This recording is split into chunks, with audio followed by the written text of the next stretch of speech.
everybody, and welcome back to Arizona for the second game of this three-game series between the Marlins and the Diamondbacks. Another warm day out here in Arizona, but nice weather. Roof currently closed, although we'll see if that changes as the night progresses. Thanks so much for joining us once again, Paul Severino and Todd Hollinsworth. Well, the Marlins looking to get back in the win column tonight and try to get this road trip back on track. Well, listen, no better man on the mound than Caleb Smith. I think that's the right way to start this. In fact, that's how this road trip started. Was a fantastic start by Caleb in San Diego. Listen, good starting pitching has kind of been the formula for the Marlins. Maybe they get that offense going tonight against the guy they've had some success against in Zach Greinke. And speaking of getting the offense started, we came into this series hearing all these bad things about the Arizona Diamondbacks and their offense and how they've been scuffling. Well, last night, how about 6 home runs?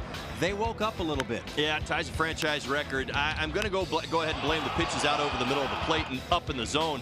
That's really what a lot of this was last night. And again, they didn't miss their pitches. We talked about it. They've been working tirelessly trying to fix that machine, which they call their offense, which is ranked at the bottom of the barrel in all of Major League Baseball. They showed up last night. Well, you mentioned Caleb Smith trying to get things going again for this Marlins squad. His last 6 starts, he's got an ERA a little bit north of 2. And in his last outing against the San Diego Padres, it was anything but what we've seen. Strikeout, strikeout, strikeout.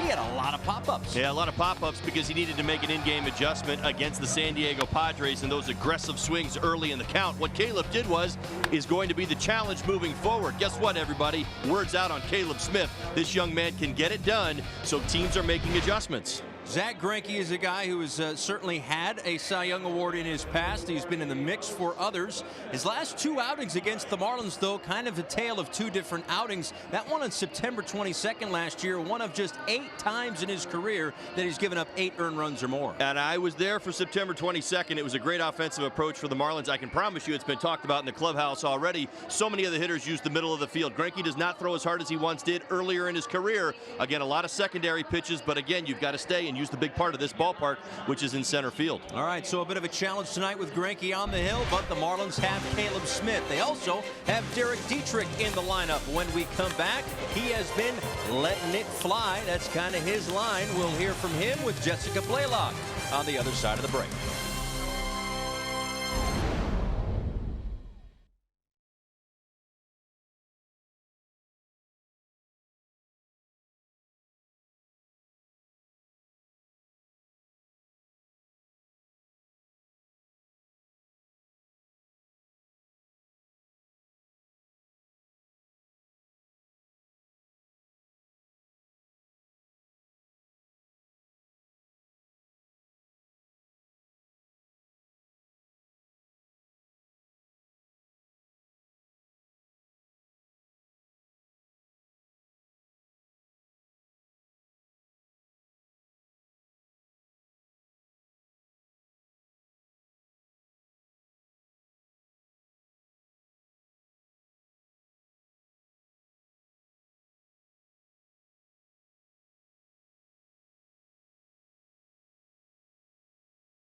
Major League Baseball. Let's send it downstairs to Princess Leia.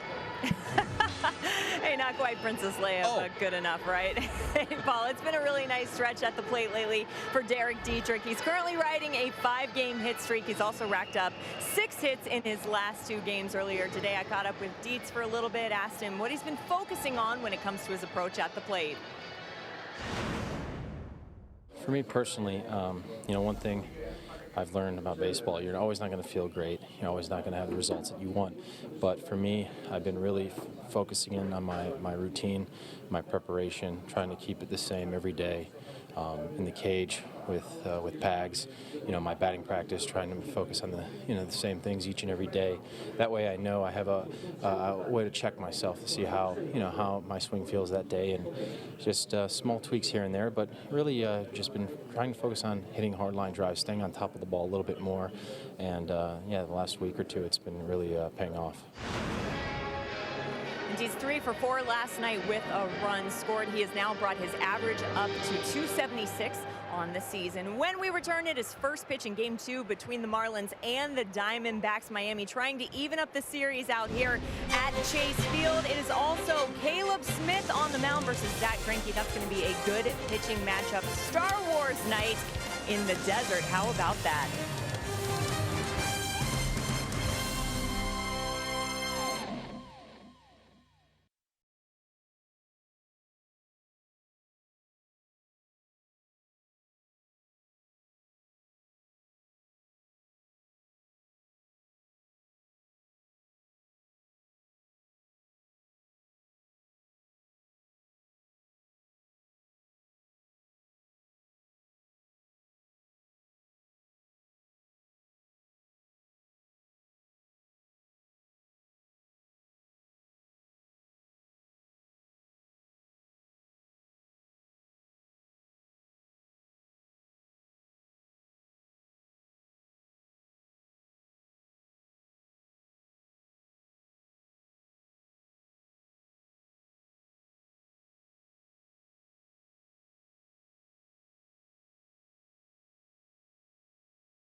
Of the Miami Marlins. Chevrolet, see your South Florida dealer today, and by your local Toyota dealer. Toyota, let's go places. A warm day here in Phoenix, but a nice day for sure. Marlins and Diamondbacks, middle game of a 3-game set as the umpires being escorted to the field through stormtroopers. Some kind of insinuation there. Are they evil umpires? Oh, you know what? I don't know.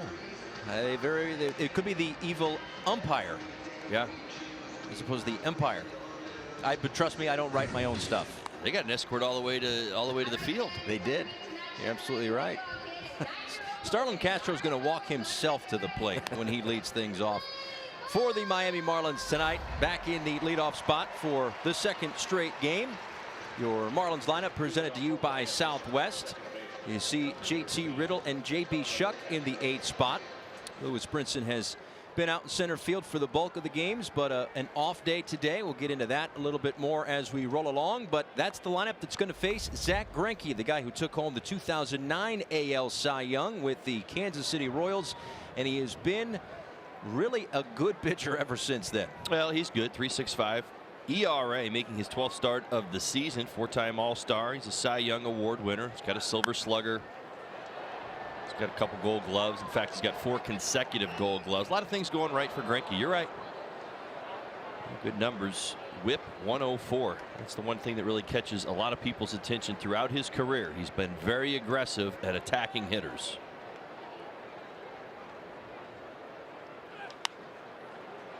The 1 is fouled off down the right field line, and it is 0-2. So again, Castro 1 for 5 in last night's ball game, 5 for 18 on the road trip. In the leadoff spot for the second time in consecutive games, and the only 2 times that he's been there this year. That's kind of been something of a revolving door throughout these first 8 weeks or so of the regular season.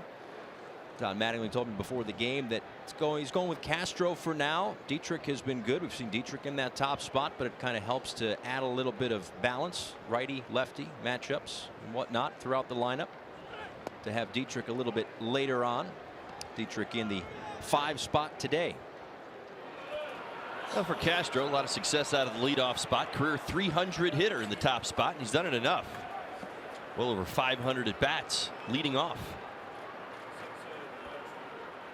Here is the 2-2 pitch, and this one is driven out to left field, and a few steps to his right. David Peralta puts it away for the first out.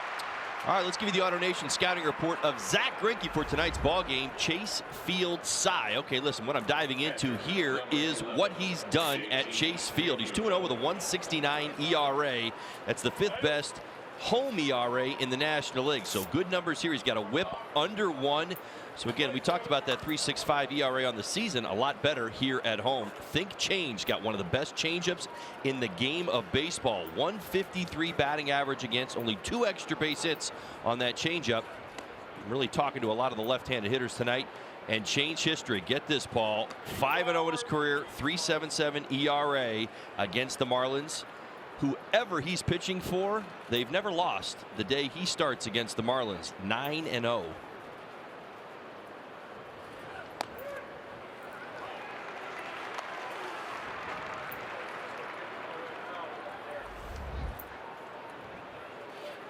JT Realmuto 1 for 3 in last night's ball game, had a double. He's 3 for 14 on the road trip, but he has reached base safely in 9 consecutive games. And now down in the count, a ball and 2 strikes.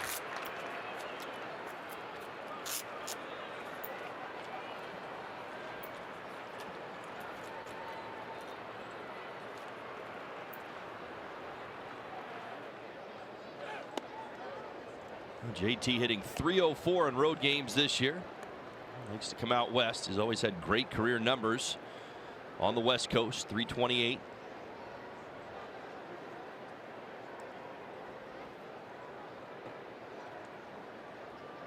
And the 2-2 from Greinke is fouled back. Greinke's last start came against the Oakland A's. He was pretty good. Things kind of fell apart for him in the 6th inning. Back-to-back walks, gave up an RBI single. Offense didn't really help him. And we talked about the Diamondbacks offense in the open really coming to life last night. 6 home runs. They only scored 1 in his last outing.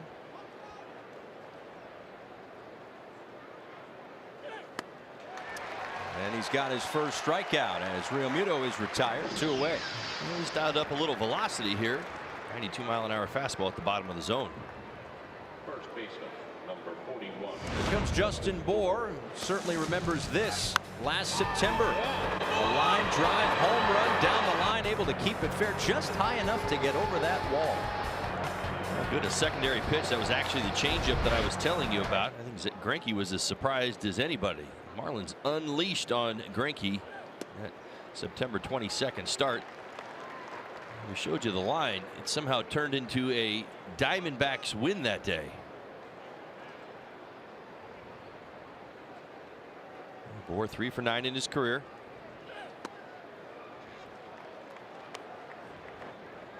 1 for 3 with a walk last night. 5 for 19 on the road trip through San Diego and a game here in Arizona. A couple of runs scored, a couple of doubles. Here comes the 1-1 pitch. Back to the screen, 1-2.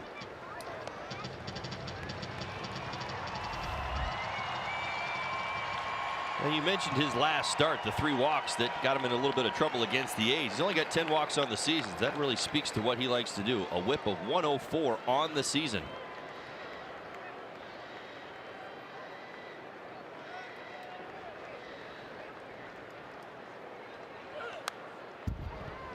Well, since 2017 for Greinke, 55 walks, tied for the 11th fewest by a starter. The leader's Clayton Kershaw, who's got 41 walks in that time, and to think that for a few years those two guys were on the same staff. Well, most of us around baseball thought it would end in a championship. It did not.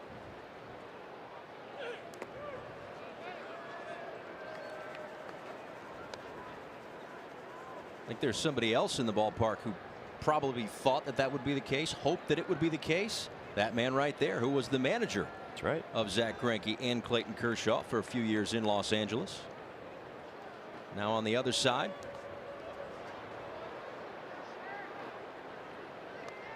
The count runs full to Justin Bour. Well, it's almost we showed you the home run and the pitch that Bour hit the home run off of. It's almost as if Greinke really thinks that Bour's going to go back down there and chase again. He's doing a nice job. This is the new improved JB, right? The patient JB. He's not chasing that breaking ball. Payoff pitch is lifted out to right field toward the corner, and that one is going to go foul, but it was Chris Owings leaping up against that fence, and a long strike, or a long foul ball rather. Thought it was Star Wars night, not Spider-Man night. My goodness. Pretty good effort. That's not a short wall down there. It's a good 8 feet. Well, Greinke went back to the breaking ball. Justin Bour just missed it. The 8th pitch of the at-bat. Lined out to center field. A long run for Dyson, but he will not get there. A base hit with 2 outs and 2 strikes for Justin Bour. Now, once again, another quality at bat. Right fielder, number 15. A lot of breaking balls in, a lot of fastballs at his hand. Greinke decides to go back outside. Bour stays right on it, lines it to center field. Marlins are on the board with their first hit of the night.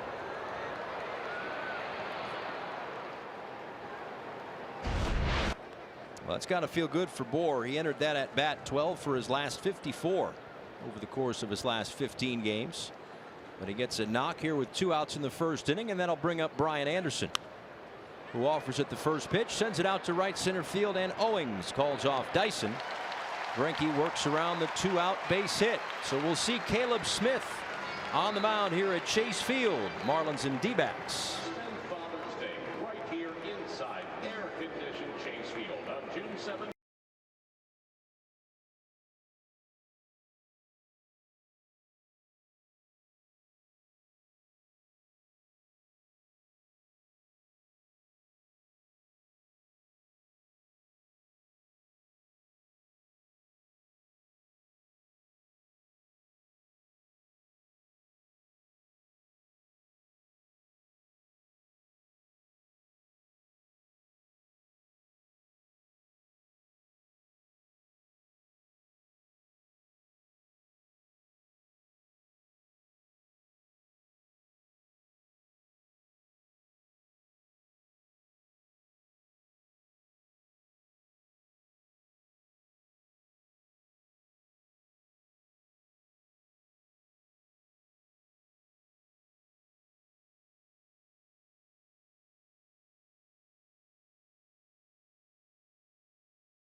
A three-game set. Paul Severino, Todd Hollinsworth, Jessica Blaylock. Glad that you are with us. Staying up a little late on the East Coast as this West Coast trip continues. Here is the Southwest lineup presented to you by, well, Southwest, but also Torey Lovello. And it's Gerard Dyson in the top spot today. Nick Ahmed gets the start at shortstop. Trying to get some righties in the lineup tonight against the lefty Caleb Smith, who makes his 12th start of the year. That's right. He's been outstanding. Get this. Home ERA 3.51. Road ERA 3.52. Yeah, that's right. Consistent. So much better at home. He has been so good. His May ERA off the charts. 2.60 ERA. Lefties 2.79. A little bit higher than the righties. They've really struggled. 1.55. Last start, as we've mentioned, a real solid one. Good start to this road trip. A win in San Diego, the first game there. 7 innings, 4 hits, 1 earned run. Thing is, that's the last time the Marlins won a game. They have lost 4 in a row now. They lost the last 3 in San Diego, the one last night. So hopefully Caleb Smith can be the stopper and get him back in the win column. The 0-2 to Dyson, sent out to left field. Dietrich a long run, and he will get there for out number 1. Let's give you the Marlins defensively for tonight's ball game. Here they are. Dietrich gets the start in left. Shuck in center. Brinson just a day off. Anderson over in right. Rojas at third. Riddle, Castro, Bohr, and JT Realmuto behind the plate for Caleb Smith. A .551 career win percentage for Don Mattingly against the Arizona Diamondbacks. A lot of that, of course, came as a manager in Los Angeles. Here's Nick Ahmed. Swings at the first pitch, fouls it off. 0-1. Now, there's 2 spots in this lineup that Caleb is going to have to be ultra careful with. It's Ahmed and Goldschmidt. I know we told you an awful lot about his struggles, but when you look at their splits against lefties, they've both been outstanding. Ahmed, 4 home runs against lefties this year, hitting close to .290.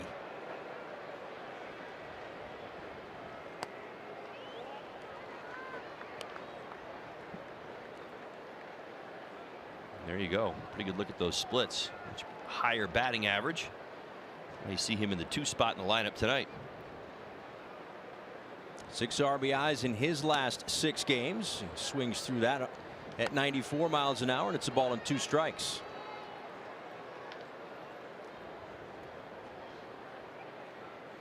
So Caleb Smith, the master of the strikeout to some degree,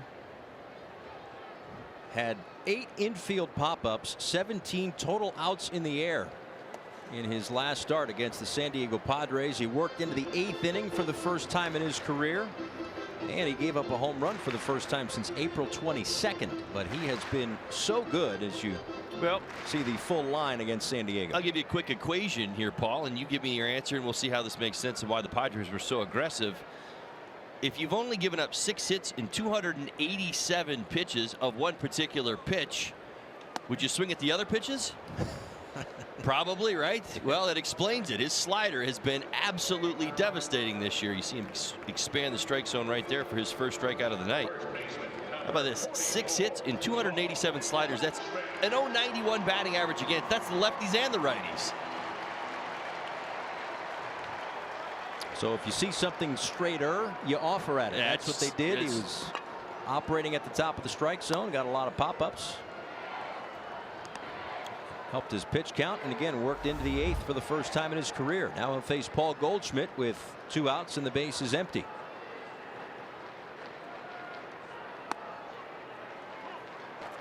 All right, so I think that's Paul Goldschmidt as Han Solo. So it's Paul Solo bobblehead night, all tying into the Star Wars theme. Follow me? Kind of. I wanted to take that one slow. Listen, so I follow you because I trust you, not because I have any idea of what you just told me. Right. Yeah. Well, A, don't trust me, and B, yeah. So there I gotta trust you. I guess that's true. There is the Paul Solo bobblehead giveaway. Well, that looks a lot like him. I don't know about up here on the scoreboard, but I'm going with that. That looks like Goldie right there. There he is. Well, I think that's just his face on Harrison Ford's body. That is his 2nd home run here at Chase Field this year.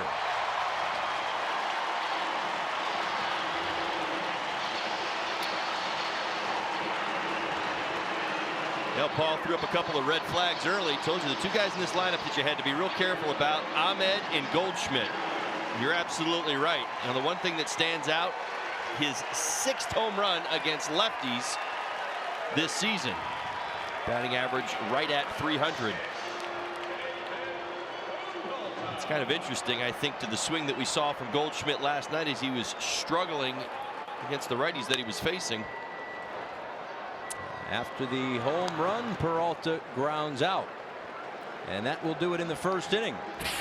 But a solo home run on his bobblehead night. Wouldn't you know it? A solo homer.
Nothing lead here as we go to the top of the second. Yeah, here's the Diamondbacks defense. Peralta gets the start in left, Dyson in center, Owings in right. Marrero getting the start at third base tonight for Lamb. Ahmed, Marte, Goldschmidt. We've already seen him. Mathis behind the plate for Greinke. They're kind of a package deal. Yep. Greinke starts, Mathis plays. Yeah, we were kind of going over that. Dietrich, a roller to second. John Ryan Murphy has been an offensive force, was in the 4th spot in the lineup yesterday, homered, singled. We thought, well, if there ever was a time he was going to get the start today with Greinke, it would be it. Well, Mathis in the ballgame. There you go. Well, I think when you're paying a starting pitcher $206.5 million over 6 years, if he's got a guy he likes to work with, that guy's going to start every 5th day. Yeah, it's good to stay on his good side. Agreed. It's the other thing, too, is that the Diamondbacks, without having studied all 30 rosters, got to be one of the only that carry 3 catchers. We saw John Ryan Murphy last night. Obviously, Mathis today. They also have Alex Avila, who they signed to a 2-year contract. So they're carrying 3 catchers.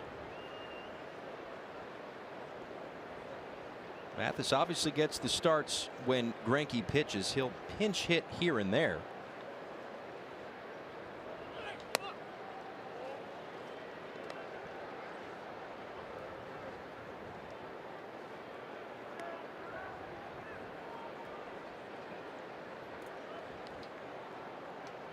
Two balls and a strike to Miguel Rojas, who was 0 for 4 last night. 3 hits and an RBI on the road trip. A line drive out to left field. That's going to fall in for a base hit. Celebrate our 25th anniversary weekend with an exclusive teal Life brand t-shirt commemorating Marlins history. For just $20, you'll get our limited edition shirt and a game ticket for June 8th. Visit marlins.com/offers today.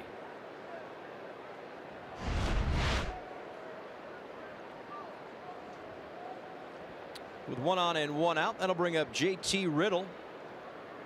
Had a hit in last night's ball game. 5 for 15 on the road trip. Home run and inside the park home run in San Diego the other night. So he's filled up that column and working his way toward fattening up the average, which this road trip has certainly helped.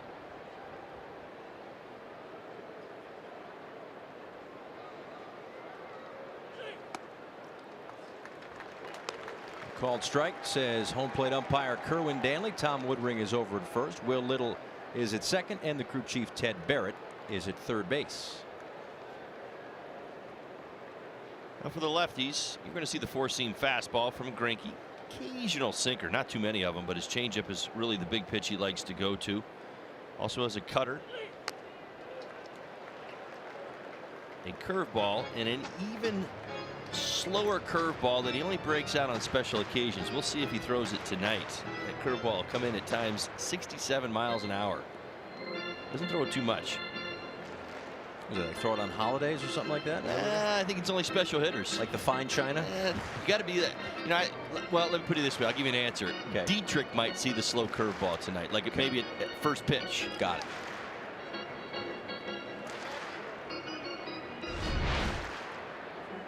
This is the last pitch in the dirt, and it goes right underneath the face mask and right above the chest protector.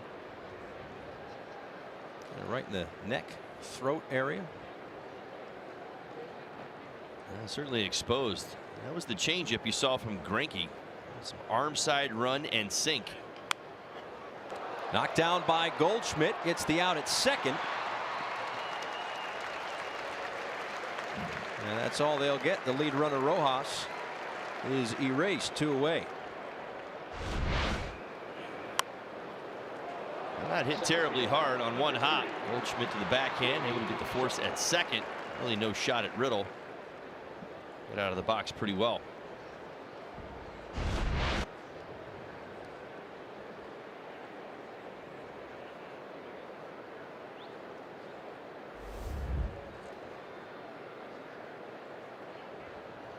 That'll bring up J.B. Shuck. Shuck had an at bat in last night's ball game. Has a hit on the road trip, a double and an RBI. And he takes a called strike. Getting the start today in center field. Lewis Brinson a day off. Talked to the skipper before the game today. Just a clarification on that. Yes, it's a day for Brinson, but there may be more of those coming up for Lewis, who's been trying to work on some different things. Solidify the offensive approach a little bit. Try to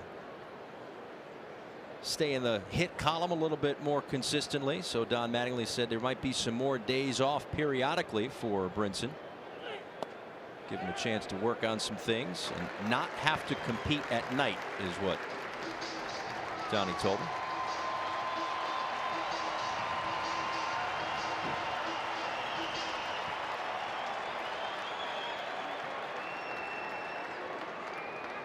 He does have the 6 home runs, though, which are tied for 5th among rookies in Major League Baseball. The 0-2 to Shuck is sent out to left field, and that is Peralta for the 3rd out. We head to the bottom of the 2nd. 1-0 Arizona.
Paul Goldschmidt bobblehead night, and they're sticking with the Star Wars theme. Instead of Han Solo, it's Paul Solo. Now, Han Solo does damage with a lightsaber. Paul Solo does damage with a baseball bat. Guys, let's do a comparison. Paul Solo next to Han Solo. What do you think?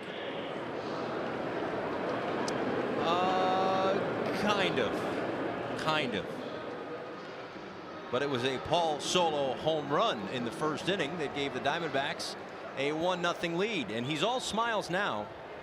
It has not really been the case this year on the whole. That, again, was just his second home run all year. But again, it gives Arizona the 1-0 lead. Into the bottom of the second we go. Chris Owings, Ketel Marte, and Devin Marrero due up. Owings drops down the bunt. Smith fields, throws, safe at first.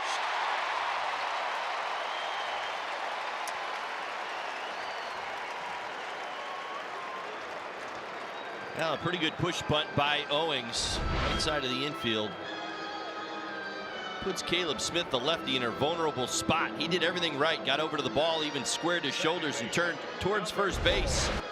And you give the credit to Owings. Got it to that kind of that dead spot on the infield.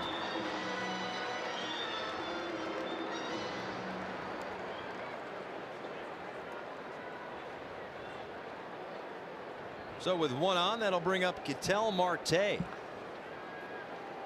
Marte had himself a nice night last night. 2 for 4, both home runs. 6th player in club history to homer from both sides of the plate in the same game. That one in the dirt, knocked down by Real Muto, and no advance at first. That was the first multi-home run game of Marte's career. Yeah, there's a deep rabbit hole on this one. So the last Diamondback to do it is actually the current Union head, Tony Clark. Okay. But he wasn't the only one that did it that day. His teammate Felipe Lopez also did it. You got to go all the way back to 09. Yeah, I kind of was tracking that one with you as well, but it's a hole that you kind of kept going. Right. Yeah. Yeah, I know when to stop. You usually don't. Hey. You're good like He's that. the Union head, for crying out loud. It's Tony Clark. We got to show some respect there. Big TC. One of the bigger switch hitters in the game. Very nice career. Well, he had a big day that day. In fact, it was April 6th of 09, and then I kept going. I'm like, oh, wait a minute. Felipe Lopez did it that day too. So what does that tell you? Is it rare or not? It wasn't that day. Well, that's what I mean. I don't know. Well, it was kind of like that the inside the park home run for JT Riddle, right? His first hit of the season. We looked at the last 5 times it happened, and the first of those 5 was in 1992. Right. So you're figuring, well, it happened once in late May of 2018 and 5 times ago in 1992. Oh, it doesn't happen that often. It happened earlier this year. Just a couple months ago. First day of the season. That's right. Eduardo Nunez, his first hit of the year was an inside the park home run.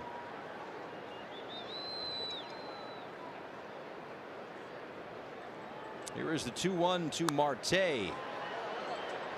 Fouls that one above our heads. Now keep this in mind. As I mentioned a little while ago, this Diamondbacks team is actually very good against lefties. 13-7 on the season. The one thing that stands out, we've already seen Goldschmidt homer. They're second in all of baseball with home runs against lefties, but they also run. 11 stolen bases.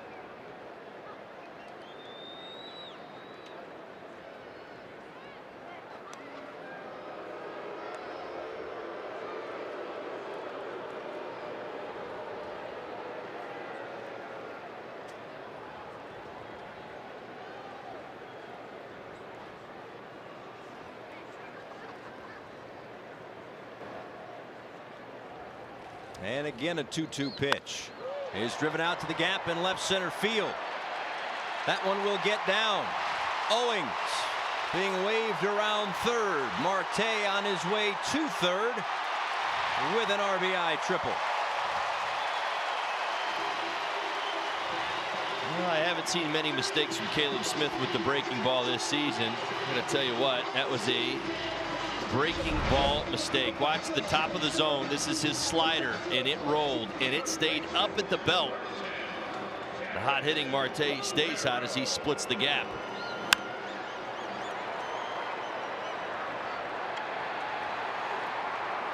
Right about there, he turned on the Jets. With the 2 home runs and that triple, 11 bases in his last 3 at-bats. His 5th triple of the season. And that will bring the infield in for Devin Marrero.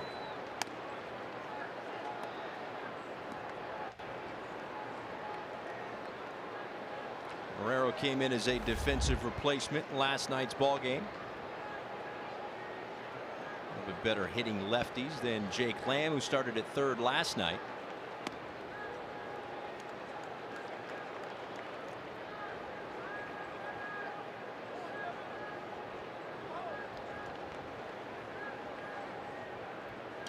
See that a lot around Major League Baseball now. There are different lineups for different starting pitchers. You go back 15, 20 years, didn't seem to be the case. You might have maybe 1 or 2 guys that would start against a righty, against a lefty, but now it seems like there's 4 or 5 guys that will bounce around in the lineup. And depending on where you're at, it's a very interesting conversation. At some point, I'm going to believe that the players are going to fight back on this because it's ultimately going to hurt them in the pocketbook. So we'll see. Teams are in the process of unless you're an elite talent. And there is one of the better sliders that we're used to seeing from Caleb Smith.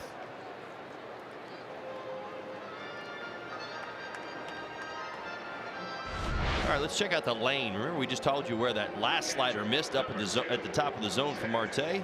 Now, not here with Marrero. Nice in-game adjustment. Caleb able to get right back at it and throw a better slider in a swing and miss spot. 2nd strikeout on the night.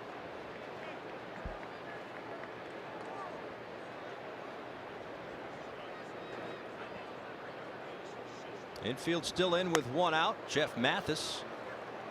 And excuse me, pass at that one. And it's 0-1.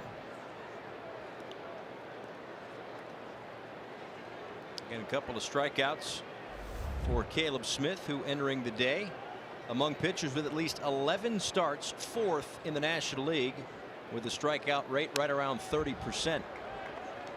Trailing only Max Scherzer, who was at about 39. The Diamondbacks' Patrick Corbin at 33%, and Jacob deGrom, who is at 32.8%. But deGrom and the Mets, deGrom actually started today, added 13 strikeouts in 7 innings pitched. And now Mathis out to left field. Dietrich underneath it. Here comes the throw. And Marte too quick. It's 3-0.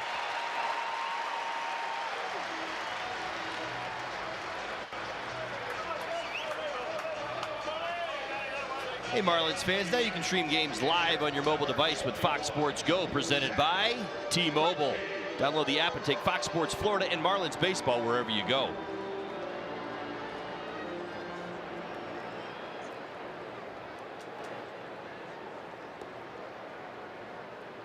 Well, it's a 3-0 lead right now for the Diamondbacks.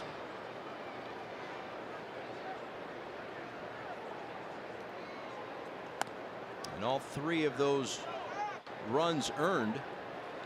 Caleb Smith's allowed 3 or fewer runs in 9 of his 11 starts this year. But this one's still early. 2 out in the 2nd inning. 0-2 to Zach Greinke. Now, first time through the lineup. Slider that has been a lot more inconsistent.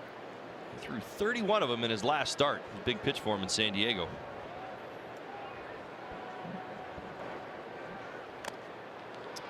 Tipped into the glove of JT Realmuto.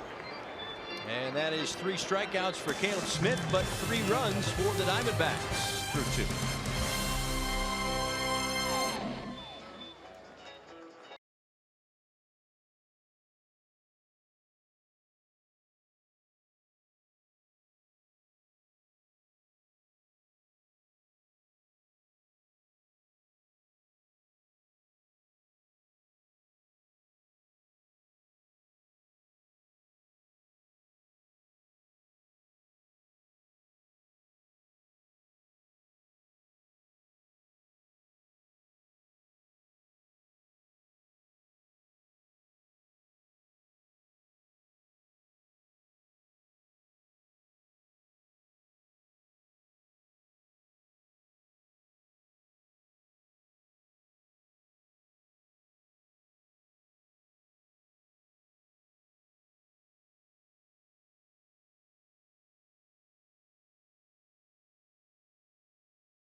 World Series. I mean, it was like a Cinderella story, really, because they didn't win the league. They came in as a what's it called? A wild card, right? Yeah, they came in wild card every single year that they won. I think both times. Yeah.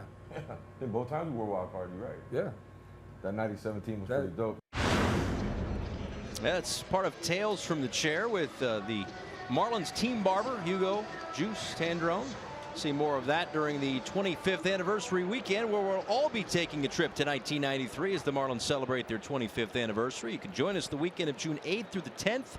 Some of your favorite World Series champs, throwback moments, giveaways, and much more. And you can rep your teal. Keep that in mind as the Padres are in town. Throwback jerseys, you can visit marlins.com/25. Back for the top of the third is Caleb Smith. Fouls the first pitch right into the press box, where people, including our very own Craig Minervini and Jeff Nelson, had to duck out of the way of that one. I don't know if Craig was ready for that. No, he was on his phone. Yeah. So why would he be ready for it? Put your phone down. Come on. Be ready. They look over here like, oh, did you see that? Almost took us out. Yeah, of course. You got to pay attention. Minervini, let's go. He's probably eating nachos. Who knows what he's doing? He's on his phone.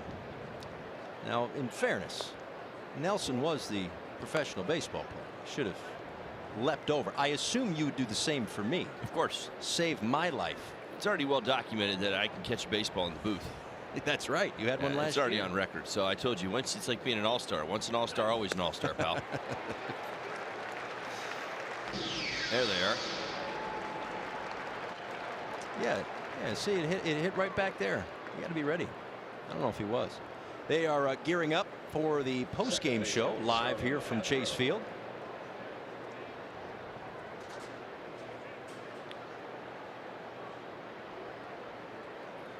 Still haven't been tested, by the way. You're right. I thought San Diego was our destination. 4 games there. We had about 5 balls that came crazy close to us, right, and it was almost like that was it, and like they started to spray even farther out. Yeah. Didn't see another one the rest of the series. Yeah, this press box is, or this TV booth is a little bit lower, set a little bit lower, but judging by where the screen is, it would come in hot, kind of like that one into the gap in right center field. Starlin Castro is going to have extra bases with 1 out here in the third.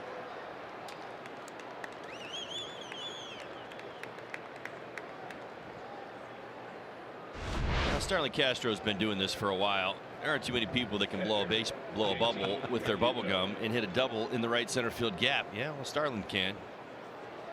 Those are the 2 best at bats tonight. You know what that's called? Relaxed. Is that what just that is? Seeing the ball, walking the park. When do you blow bubbles with gum? Like when you're relaxed, when you're right? just chilling. That's what he's doing, man. That's what he's chilling. Yep. There's JT Realmuto with a runner in scoring position.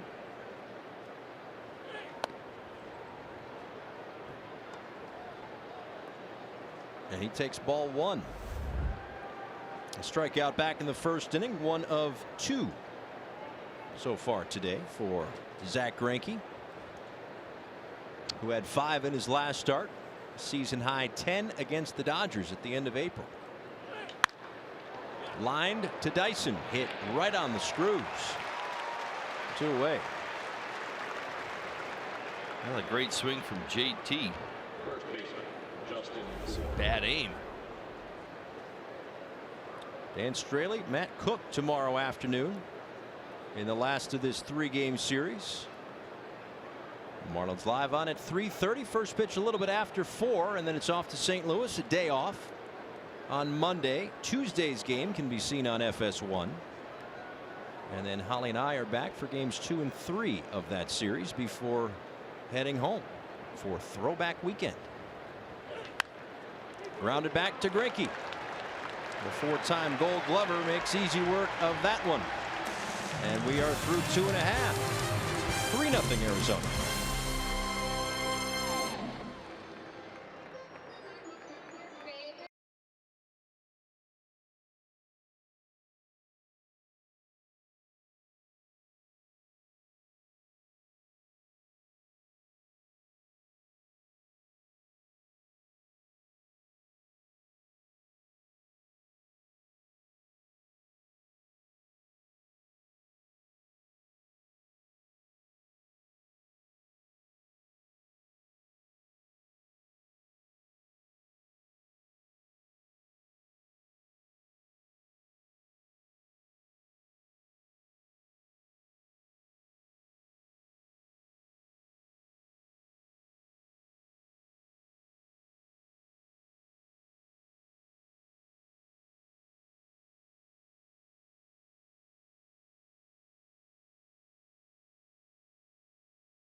the Miami Marlins. Let's take a closer look at his exit velocity. It's our Florida Lottery in-game jackpot. His first 5 starts, exit velo right around 91-ish miles an hour, with the high that start in Miami against the Chicago Cubs. But the last 7 starts, he's been right at 86.5, and his best in terms of lowest exit velocity was that last start against the San Diego Padres. So inducing a lot of soft contact against San Diego his last time out. But there have been a few hard hit balls in this one, including the home run off the bat of Paul Goldschmidt, as that one is served out to left field. A leadoff base hit for Gerard Dyson here in the 3rd.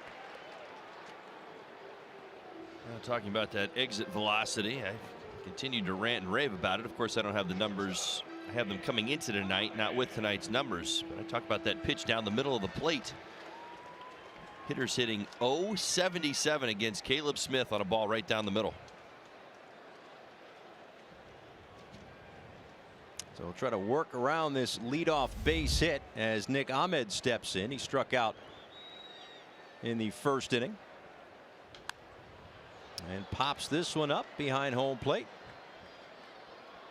A souvenir.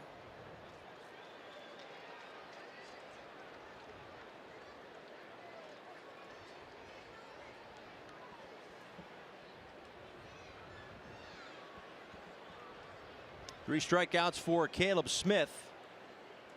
He's up to 72 on the season. That leads all big league rookies. And that includes Shohei Ohtani, who at the start of the day led the American League, 57.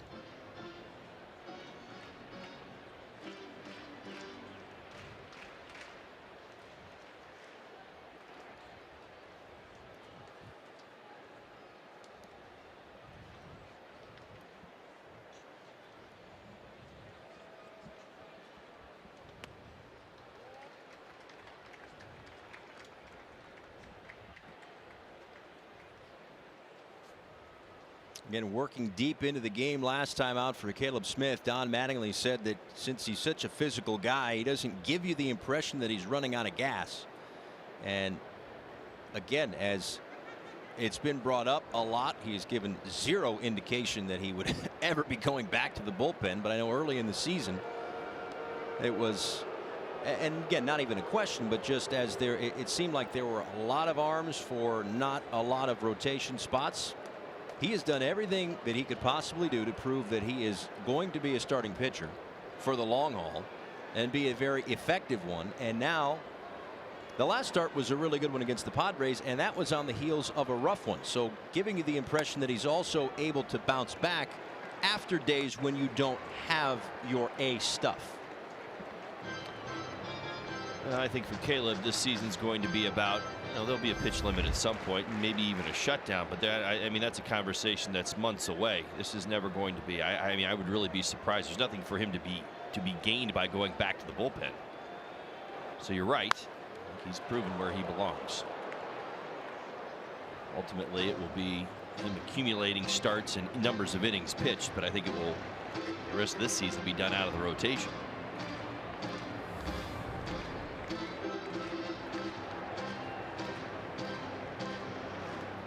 His first career appearance against the Arizona Diamondbacks.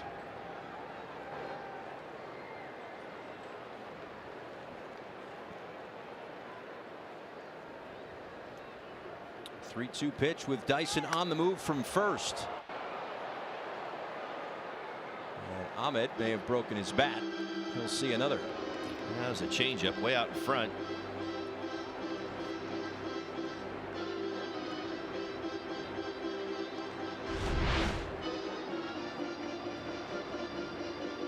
See, he caught it right off the end, and you're right, he broke his bat.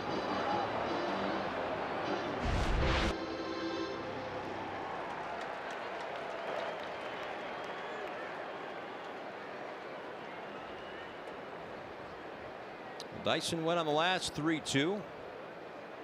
One would assume he'd be off, and Caleb Smith thought that might have been the case.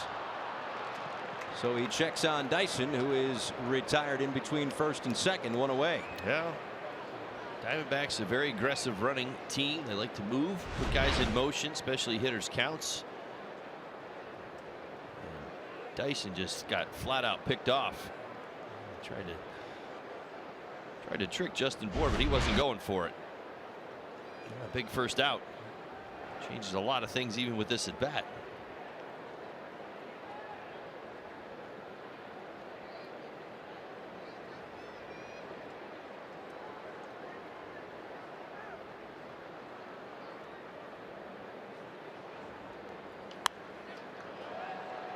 Well, officially that goes as a caught stealing, as he was on his way to second base when he was tagged. But Caleb Smith does have 2 pickoffs this year.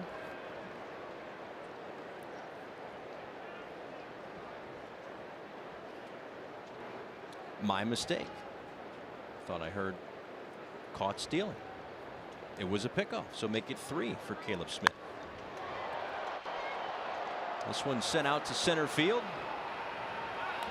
And Nick Ahmed is retired. Ahmed again getting the start for Jake Lamb, who, along with Paul Goldschmidt last year, the subject of our Toyota Inside Look, the 5th National League teammates with 30 home runs, 85 walks, and 105 RBIs. A couple of Cardinals in '98, Giants in 2000, Astros in '01, and as recently as Bobby Abreu and Jim Thome in Philadelphia in 2004.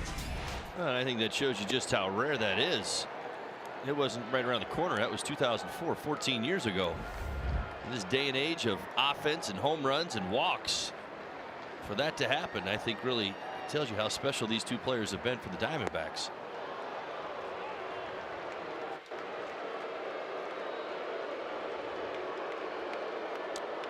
And you hear the boos rain down as Goldschmidt is hit by the pitch. On the back foot.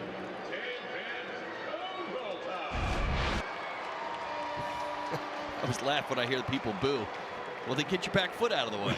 I don't think he was aiming at his back foot. And that's my point, is that large portion of the crowd thought there was some intent with that. Right.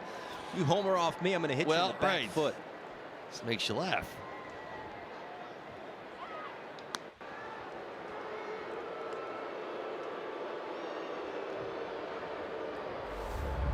There's David Peralta, who grounded out to second base to end the first inning. He jumped on the first fastball he saw. Let's see how aggressive he is. Doesn't have particularly strong numbers against lefties. Came in hitting just .217 with 1 home run. 4th spot in the lineup tonight.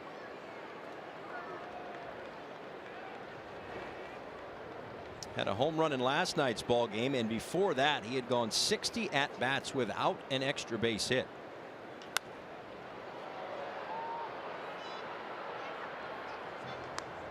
And this is a guy who had a lot of extra base hits last year. 31 doubles, 3 triples, 14 home runs. Set career highs in runs and doubles last year. But right in the center of, at least for the month of May, what was a struggling Diamondbacks offense.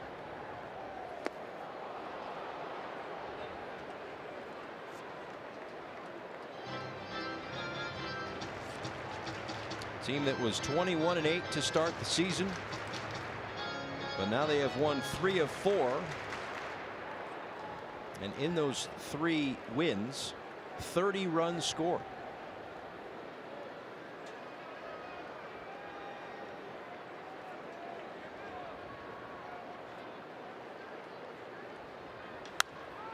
The 1-2 down the left field line. Dietrich gives it a look, but that will reach the seat. Still a ball and 2 strikes.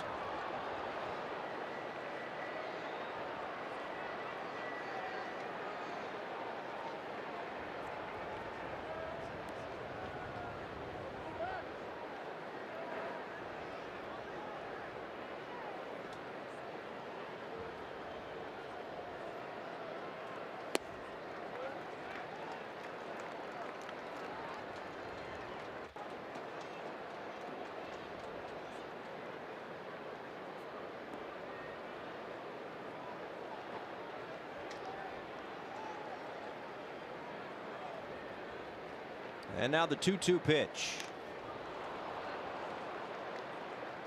Just got a piece to stay alive.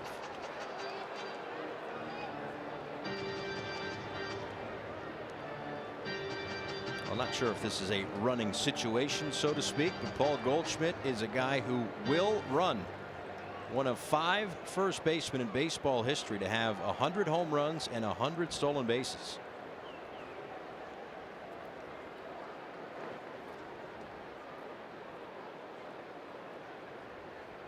He stays put as Peralta somehow got the bat on that one. Self-defense is what that was.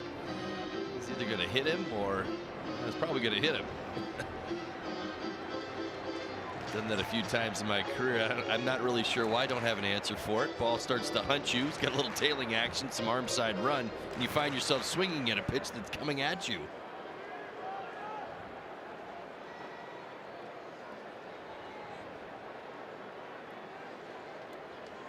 This will be the 8th pitch of the at bat to David Peralta.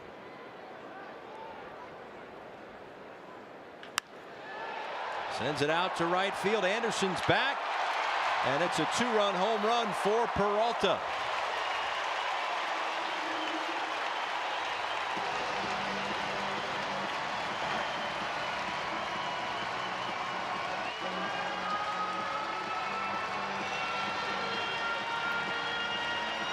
Well, after a first pitch out, his first time up, Peralta got to see the entire arsenal. And this home run's hit on a changeup. See, Caleb missed his spot. It turned into a BP fastball just above the thighs on that inner third.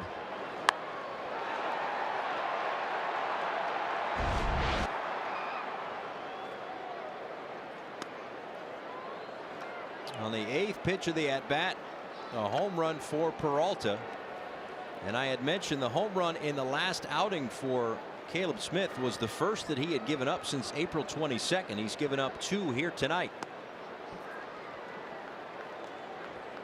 And there have been 8 home runs hit by the Diamondbacks in 11 innings in this series.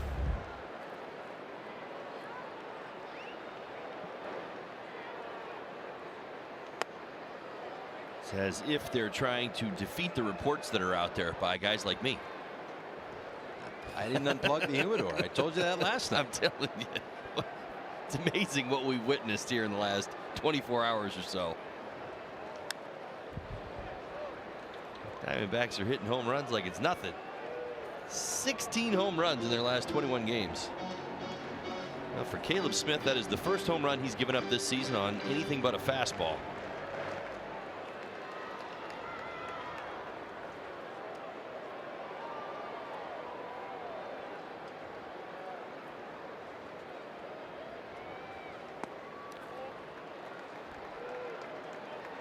And you realize how rare that is. Caleb Smith came into tonight's ball game throwing a changeup to a left-handed hitter 2% of the time. 8 pitch at bat ends on a changeup. That's turned around. Check over at first, no swing.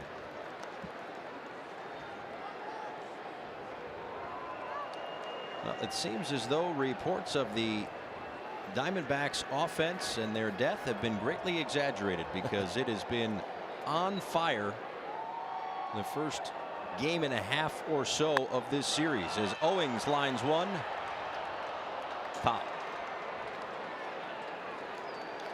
I'm telling you, I think there's something to their batting practice that we witnessed yesterday. I had never really seen it before. You know, they had the pitching machine out between the mound and home, and I'm telling you, my best guess is that they were trying to simulate velocity.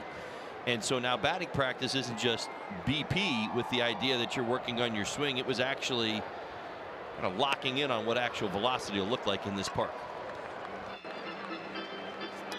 A home run for Peralta in the inning and 2 more runs for the Diamondbacks. It's 5-0.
Telecast is presented by Authority of the Miami Marlins and may not be reproduced or retransmitted in any form, and the accounts and descriptions of this game may not be disseminated without the express written consent of the Miami Marlins. First pitch from Zach Greinke to Brian Anderson is in there for a called strike. Anderson, Dietrich, and Rojas due up in the fourth. As for the second game in a row, the Diamondbacks out to a 5-0 lead after 3 innings. Just like last night, a run in the first, 2 in the second, 2 in the third. So a 5-run cushion for Zach Greinke to work with, as he deals inside to Anderson, who flew out to left in the first inning.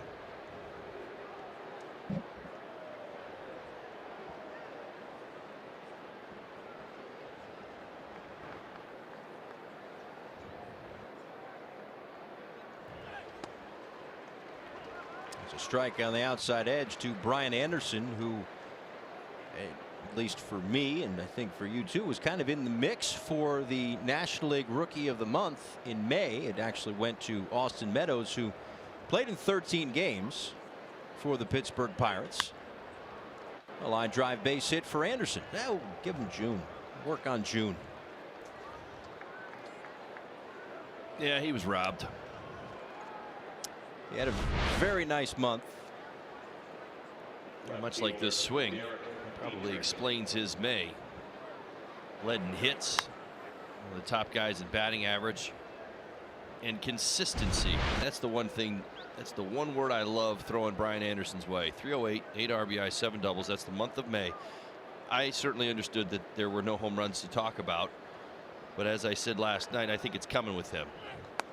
If you are a hitting coach in today's game and you are handed Brian Anderson and you see his approach, you see his line-to-line approach, you see his in-game adjustments, his willingness to take less at times, you'd be thrilled. You'd want that more than somebody that was hitting 200 with 7-10 home runs that probably ran into a few pitches, but at the same time hasn't given you the same level of consistency. There's a reason he's played every game. Correct. I mean, that's, there you go. I mean, the proof is in the lineup card. And having to change positions just so that he could play every day.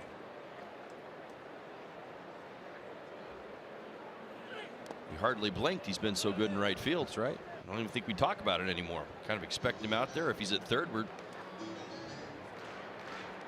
just as good. And that's the thing. We every stop along the way always talk to the other broadcasters, get a little sense of as to how their club is doing, and they say, what about Anderson? And I always try to tell them, like, it's only been a couple of weeks, 3-4 weeks out in right field, but he looks like he's been out there for a long time. He's better than your right fielder is defensively. What do you think about that? Right. Called strike 2 to Dietrich. Well, there are not too many arms in the game that rival Anderson's arm. That I stand by. Meadows, by the way, for the Pittsburgh Pirates earlier today, hit a home run in the 9th inning to tie it. But in the bottom of the 9th inning, the St. Louis Cardinals, another walk-off win. Next stop on this trip is St. Louis. Colton Wong had the walk-off home run today. I believe that's now 7 walk-off wins, 5 walk-off home runs for the St. Louis Cardinals. Yeah, 7 wins created in their last at bat. Tell you, teams created an identity, partner. You'll see. Ways they win, you'll see. We talk about it with the Marlins, kind of what they have to do to win baseball games. Squibbed over to third. Marrero goes to second. They get 1. And there is 1 away here in the 4th.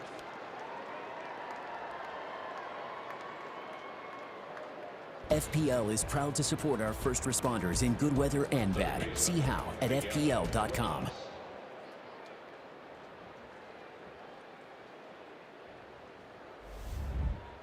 One on, one out for Miguel Rojas, who had a base hit back in the 2nd inning. Enters play with the 4th best strikeout rate in the National League. Striking out less than 9% of the time.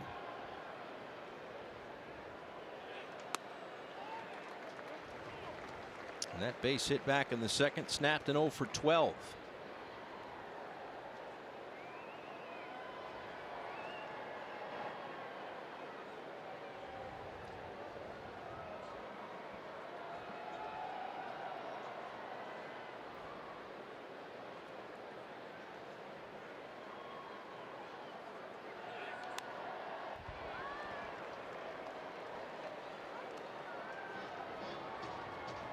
Yeah, I was watching some of that Cardinals game today. There was actually the 1,000th regular season game played at Busch Stadium 3. They have some great crowds out there.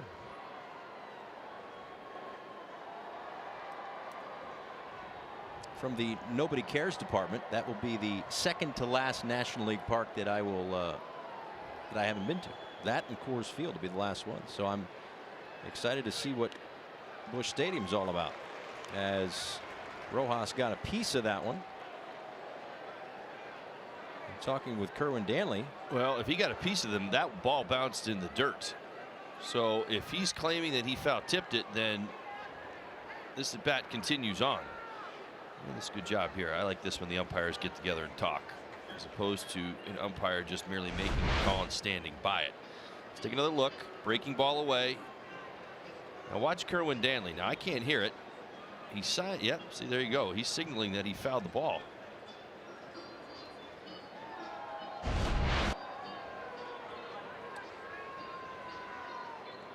So the umpires get together, and Rojas is going to stay in the box.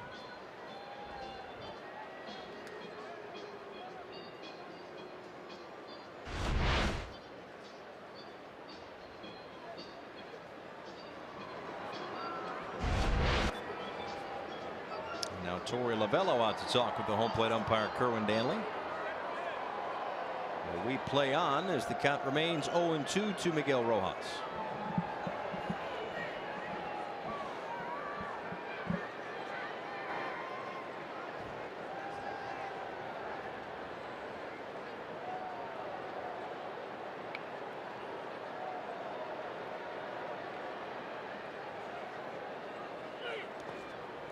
In the dirt, kicks away from Mathis, who is able to get to it quick enough that Dietrich has to stay put at first base.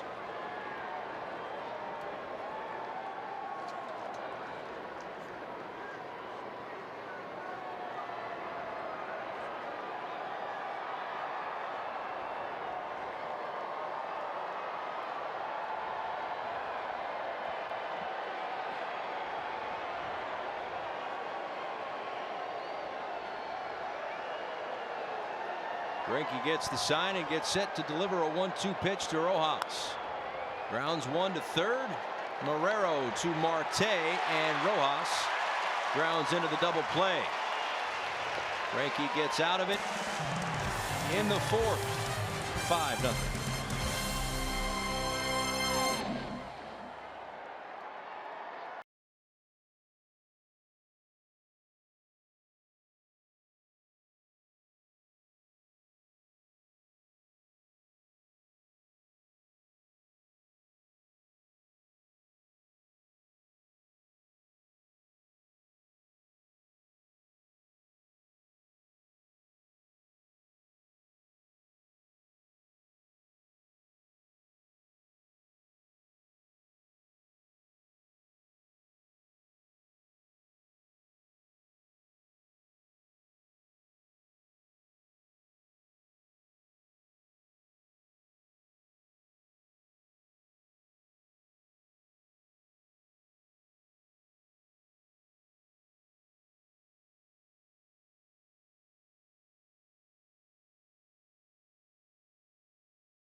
Florida is brought to you by Southwest. Transparency, low fares, nothing to hide. By the Cleveland Clinic. Stiff joints, aches and pains. Trust Cleveland Clinic Florida, the #1 orthopedic care in Florida. And by La Lechonera, the original mojo since 1970.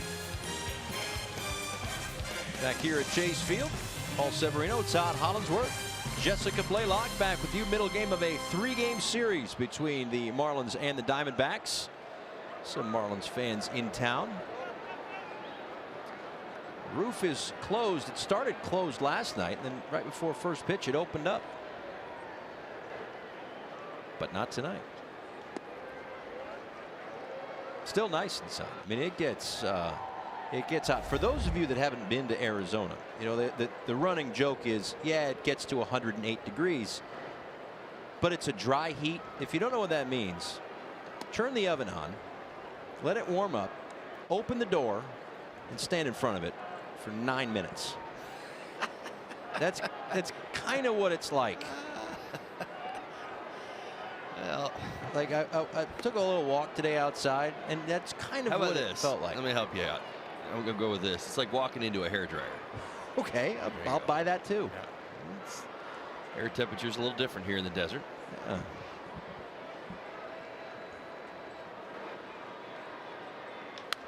Ketel Marte lifts one out to left center field. A long run for J.B. Shuck, and he's able to close in on it for the first out.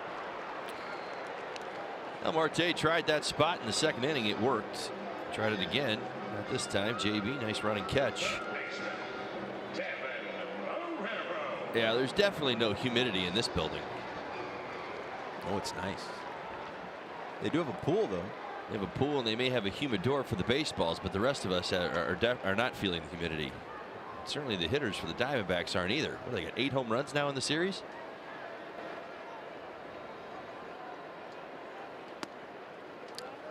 Devin Marrero takes outside. Marrero struck out back in the second inning. 1 of 4 strikeouts for Caleb Smith through the first 3 1/3. And now 1-1. Evidently that pool is not just used for whatever lucky fans are able to kind of use that the pool deck for fun. Evidently Robbie Ray was out there working out, like doing some therapy on his strained oblique. Yasiel Puig's been in that pool apparently.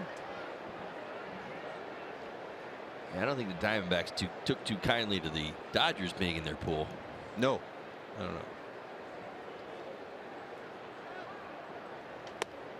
They're out there celebrating a National League West championship a few years ago as Smith strikes out Marrero for the second out here in the 4th. The series wraps up tomorrow with what is going on here now? What is she doing? She's hijacked the bullpen cart. Oh. Goodness gracious.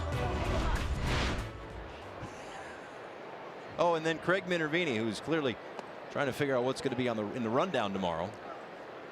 Yeah, no, this is why he's going to get bonked on the head with a foul ball. He's not paying attention, and he's on his phone. It's just, man, get off your phone. He's eating, he's phoning. Unbelievable. And you want to be our latex salesman. Look at this guy.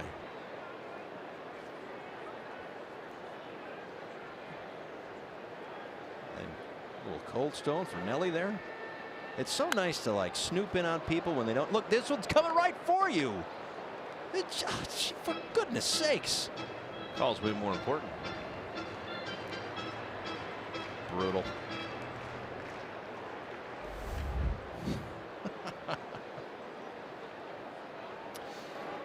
Jeff Mathis, a sacrifice fly his first time up.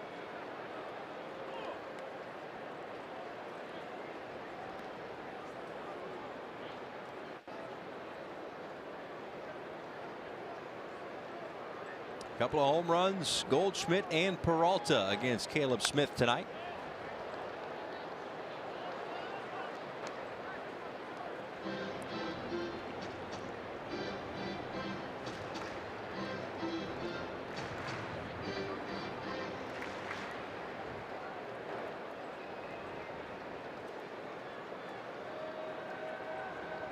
Now the 2-2 pitch. Misses off the edge, and the count runs full with Zach Greinke on deck.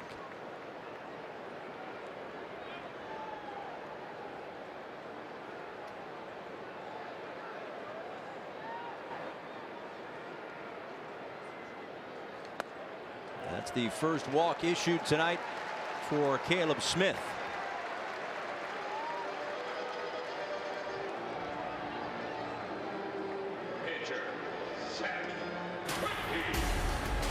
This summer, the World Cup is coming to Fox and FS1. Every match live and over 300 hours of coverage. The world's biggest sporting event begins June 14th only on Fox and FS1.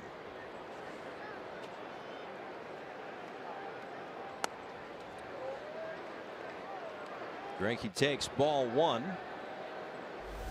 Struck out to end the second inning.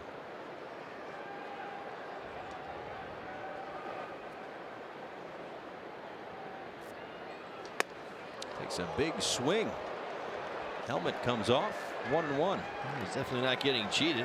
As I mentioned at the very beginning of our ball game, Zach Greinke is a Silver Slugger Award winner.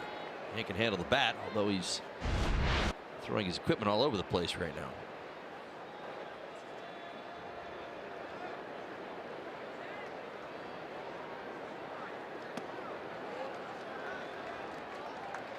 What have you seen from Caleb tonight? Well, Caleb came out and he was his usual aggressive self early in the ball game. Obviously, Paul Goldschmidt got him on an early home run in the first inning. More than anything, you know, the Owings bunt led to the Marte triple. Off comes the helmet one more time. It's like a pinball machine up there right now. He's like Eduardo Nunez is what he is. Well, watch this. He's going to foul it off. The ball's going to go all the way to the backstop and come back. His helmet comes off. I mean, we got all sort of things going on. Back comes the baseball. I'd blame tonight more on his slider than anything. We've watched a few times tonight that slider's ended up at the top of the zone and it's been turned around and hit hard. So tonight hasn't been as much about them squaring up the fastball, even though that's what Goldschmidt did. To me, it's about the other damage.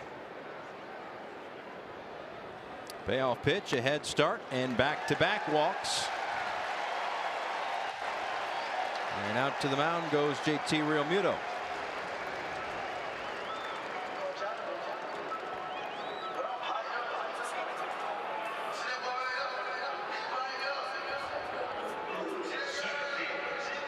Well, it seems innocent enough. Pitch count starting to go up. Bottom four. He's now at 77. He's walked the number 8 and 9 hitter. Turns this thing over. Gerard Dyson, who's got a base hit in tonight's ball game.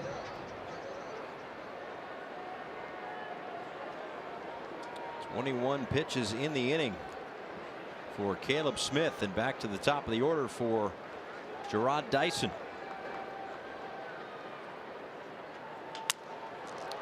Grounded to Bohr. The flip to Smith, and the inning is over. Caleb's got to work hard to get through the frame. 5-0.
Atlanta. The Nationals and the Braves in the 14th inning of a 3-3 game. Yes, that is Mad Max Scherzer coming off the bench because they're running out of players. Not only does he get on base, but then he's going to come around and score as Wilmer Defoe finds the gap in right center field. And look at him, just chugging around the bases.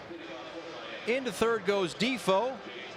Nationals would then score that man right there. I mean, there is a lot. That man can do it all, can he? Max Scherzer.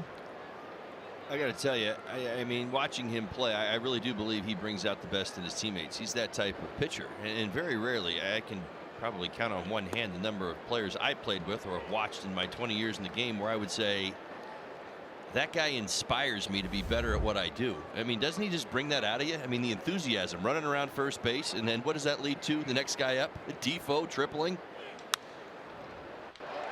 A line drive to short for the first out of the inning. Yeah, it's fascinating. You know, again, we just had the Washington Nationals in town talking with FP Santangelo before the game. And he said if Max starts to carry the luggage, is what he said. If he's on the mound and he starts to carry the luggage, watch out. He's got that kind of, you know, look in his eye when he is rolling. Strike to J.B. Shuck on the outside corner. Shuck lined out to left in the second inning. Scherzer, of course, started his career here. First round pick of the Arizona Diamondbacks back in 2006. Pitched here in 08 and 09. Before going to Detroit for a few years and ultimately ending up in Washington.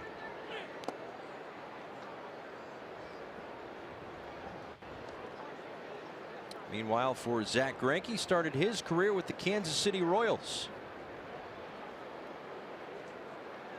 Their first round pick back in 2002.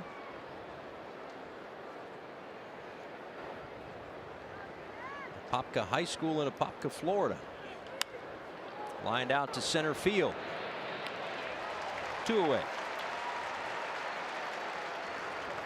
There was a roster move today for the Marlins. Nick Whitgren, who kind of reached his right hand out to field a comebacker the other day, on the 10-day disabled list with a finger contusion. So Tyler Cloyd is back up from AAA New Orleans.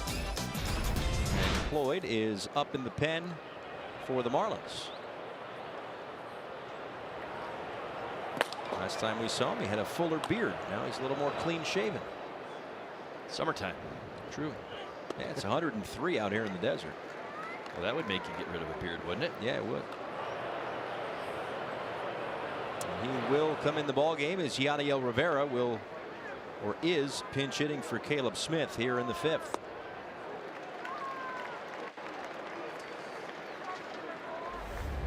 Well, Rivera has been outstanding. In fact, the Marlins' top pinch hitter, 5 for 13 on the season, does have an RBI.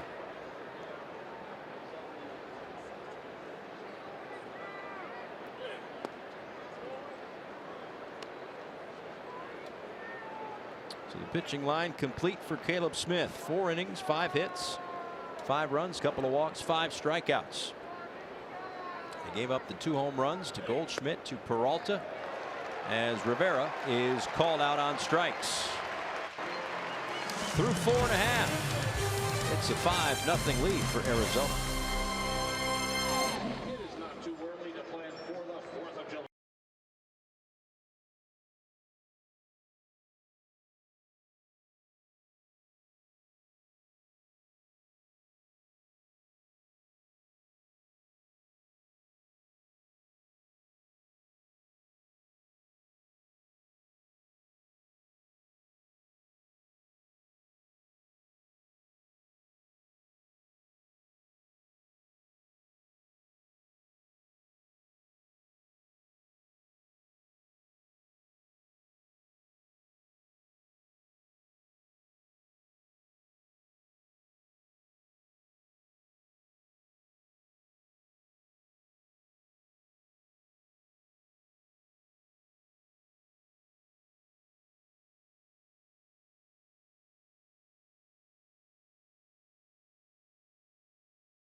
caliber season. He is also the subject of our newest edition of Inside the Marlins. JT Realmuto Unmasked will premiere tomorrow following our Marlins Live postgame show. We'll cover everything from his continued development in the big leagues to flashing back to his high school days where he led his team to a state championship in football. JT Realmuto Unmasked premieres tomorrow following our Marlins Live postgame show. Guys. Jessica, thanks so much. Yeah, and again, we appreciate JT taking us kind of behind the curtain a little bit. Just an amazing athlete, obviously, from where I had been in a previous life at MLB Network, not seeing him on an everyday basis up close and personal, but I have, watched just about every inning this year, and you see that athleticism night in and night out. It's been fun to watch. He's changed the catcher's position, at least in my opinion, in today's game because of that athleticism. I mean, we see it in forms in other players, but he's the complete package. And the first pitch from Tyler Cloyd down into the left field corner. It's a leadoff double for Nick Ahmed.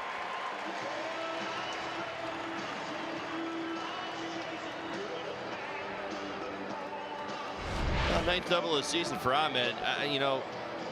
Sometimes your team is hot. I mean, you're right into the ball game. You throw a first pitch breaking ball of all pitches, and it actually gets ripped, hit hard down the left field line.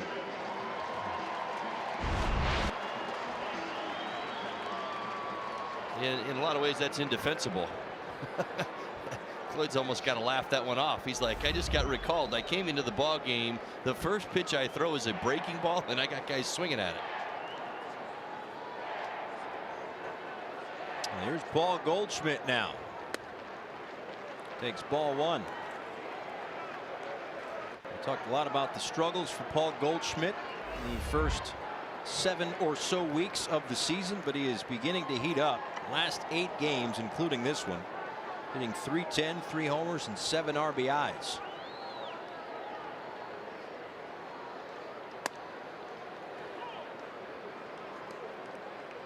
Well, there's some clear and obvious splits with Goldschmidt. As we mentioned coming in, very good against the lefties, solid numbers up near 300, 7 home runs already. He's really struggling with the righties. The only thing that tips me off is that front shoulder seems to be a little leaky at times, kind of flies open a little early.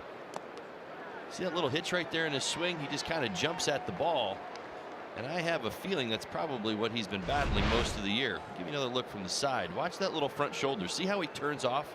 Kind of opens up just real quick. Well, against the lefty, you've got a little bit more leeway. You see the ball longer, the ball's coming into your swing. A righty, you do not. It's actually called pulling off the baseball.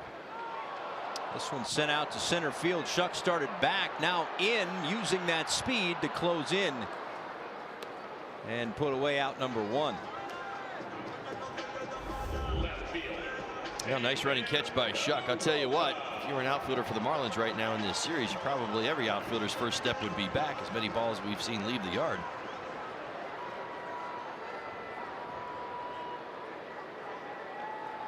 A very good closing speed. There's David Peralta.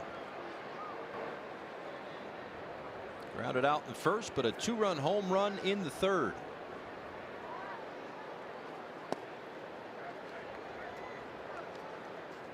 Last time Cloyd pitched was at AAA against Iowa. Started the game, 6 innings, 3 hits. 4 walks, 4 strikeouts, and again called up earlier today with Nick Whitgren on the disabled list. A ball and a strike to Peralta.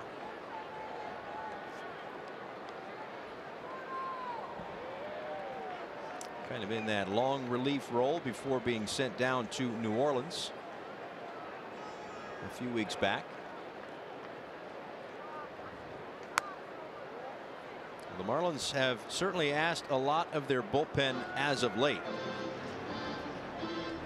Yesterday's ball game, Harlan Garcia needed to pitch 3 innings because Eliezer Hernandez worked 3. If you go back to the last game of the series against the San Diego Padres, Wei-Yin Chen, an inning and 2/3. They got 4 1/3 from Odrisamer Despaigne.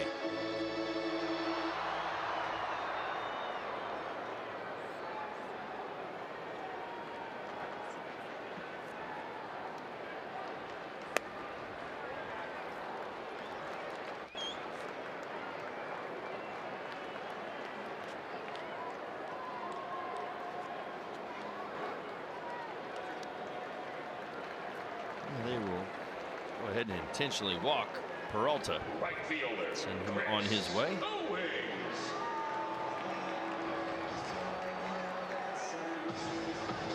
Miami's already utilized 3 mound visits this inning. Diamondbacks apparently have that effect on teams. It was the other day, Wednesday, I think, was the afternoon game they played here against the Reds. The Reds ran out of mound visits.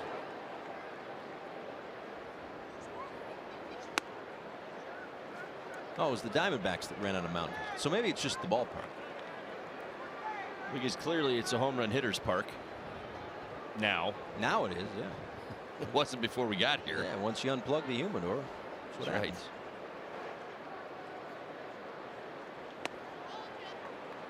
Low to Owings, 2 balls and no strikes. A single and a run scored in the second and a strikeout in the third.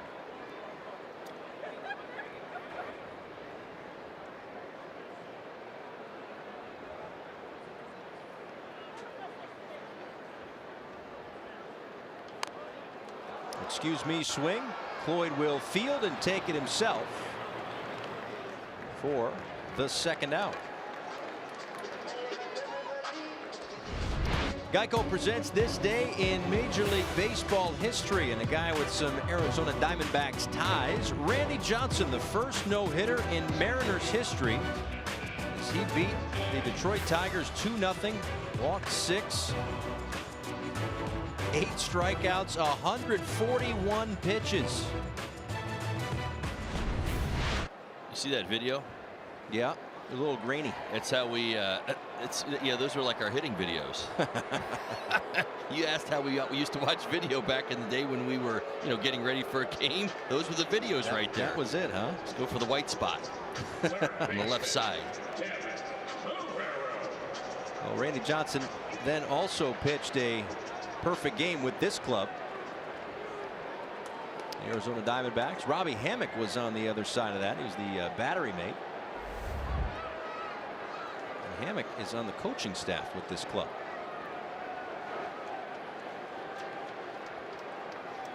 As their quality control coach.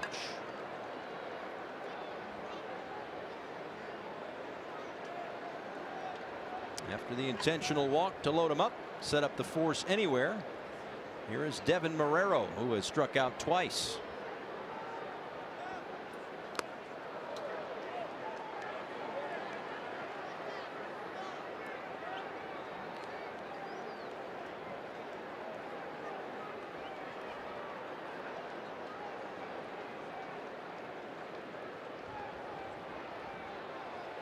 Two intentional walks in the inning.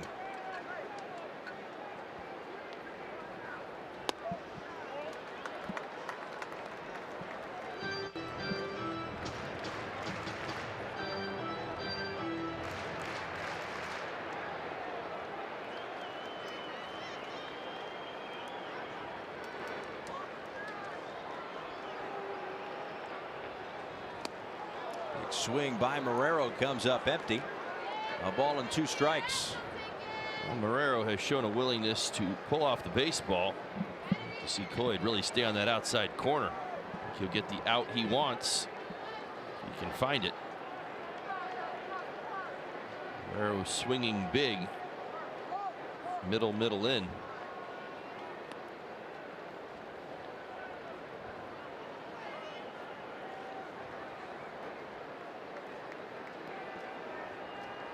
Ahmed at third. He led off the inning with a double. Peralta at second, an intentional walk, and Ketel Marte at first, also an intentional walk. Cloyd delivers the 1-2 pitch.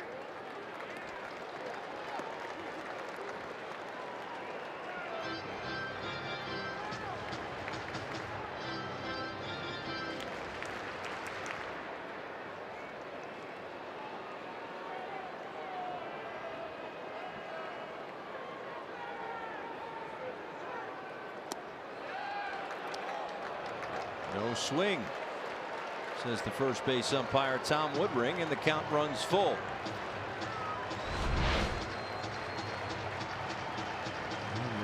Marrero has shown some aggressiveness.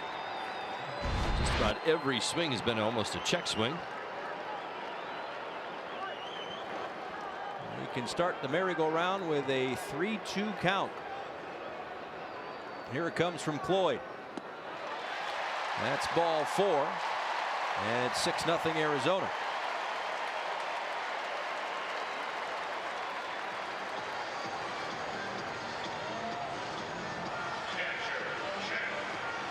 Sometimes the risk you run when you put guys on base certainly makes sense at the time with the intentional passes, trying to get to the key guy that you feel like you can get out, but you kind of box yourself in. You've got to be able to make pitches in those spots. If you don't, it turns into runs.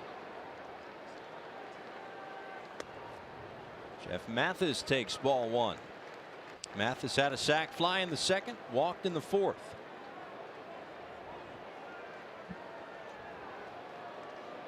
Getting the start as Zach Greinke's personal catcher. And Greinke, the beneficiary of 6 runs of support, a far cry from what he had in his last outing against the Oakland A's when the D-backs scored only 1.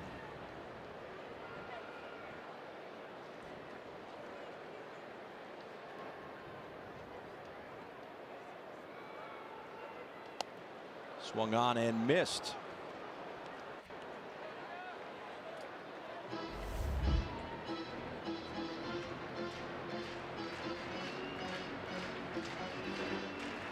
You look at the production of catchers in May. Avila and Mathis hit 100 with no home runs. Murphy has been tearing the cover off the ball. His 8th home run last year, or last night rather. Mathis comes up empty. Bases left loaded, but another run in. 6-0.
Each post, T-Mobile will donate $1 to support veterans.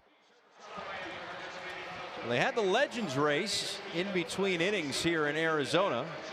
You got Randy Johnson, Luis Gonzalez, Mark Grace, Matt Williams. They kind of stopped, and then the Jedis have to like stop Darth Vader from an attack or something.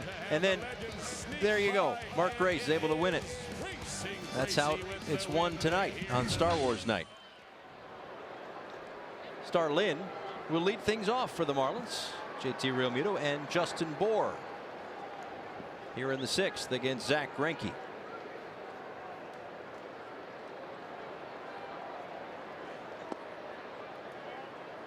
Starlin has had the 2 best at bats tonight against Greinke. Lined out in the 1st, doubled in the 3rd. Split the gap in right. Clearly very comfortable against Greinke. Especially if he gets another hit while blowing a bubble. Which he's already done once tonight. That double. A bubble double is what it was. He leads the league in bubble doubles. This one sent out to right center field. A long way back and off the top of the wall. Castro will get back to second base. Boy, that was close.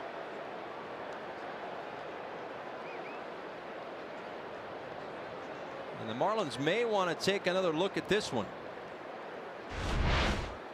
Well, another great swing from Starlin Castro, about as far as you can go, and it hits just atop the yellow line. Did it hit something behind it? You almost would need to see an angle from. Oh, I think it hit the green box behind the wall and came back in. I think that's a home run. Watch. I think it kicks up off that green box and comes back in. That is a home run. That green box is on the back wall behind the yellow line. Well, the Marlins are going to challenge this one. It is 413 out there in right center field. And he hit it 413. The call on the field is that the ball remained in play. So the crew chief, Ted Barrett, With a manager challenge by the Bambi man. and the second base umpire who made the call, Will Little, getting together. And they are talking with the replay officials in New York.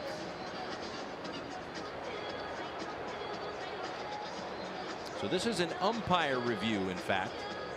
I misspoke, but the crew chief review on this home run, or at the moment, the double. That's what's in question. The ball hit the top of the wall, and then whether or not it kicked back off of that green box beyond the wall, or just whatever spin the ball had took it back onto the field. Well, it kicked up off the green box and came back on the field. There's no doubt about it. In my mind, this is a home run. I've done it again. If it's not a home run, I should say. I've gone down this path too many times this year, but I'm okay. This is a home run. If it hit the top of the wall, it would have gone straight up, and it would have almost given you the sense that there's literally no way that it would have gone up as high as it did. It picked up some momentum when it hit the green. Thank you. Thank you. There you go. That's all I needed. I don't think that I'm done. is part of the review I will process. now step down off my soapbox. I'm finished. Just let him know, Ted. He can run around the bases and finish this up. What? Here's my thing. Oh my goodness. Here's the problem. Now, I don't know what angles New York had access to. Unbelievable. Okay, I don't know what angles New York had access to. You see that guy in the UCLA t-shirt? Yeah, he walked over and showed us exactly what it did. He's right there. It's unbelievable. I'm speechless. I told you this is why I've thrown myself in jail a number of times this year. I'm only a third of the way through the season. It's going to be a 10-year prison sentence by the end of the year. Real Muto pops this one up. And Goldschmidt for the first out. So again, this is straight on, right? So this is why it's tough. I think I'm with you. But again, it goes back to the but it goes back to the whole. Don't come with me. I'm in trouble already. I know you are. Yeah, I know. But it goes back to the whole. If there's a play at the bag, it's like, what was the call on the field? Is there enough evidence to overturn? Right. There is no doubt. Right there, you see it. It changes angles. It kicks off to the left and comes up. That's the best angle right there. But we just didn't see anything from like along the line, sort of, kind of, or along the wall.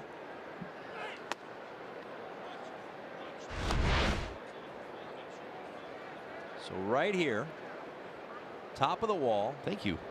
I'm done. With you. Look at the guy in the UCLA t-shirt. He's amazed like I am.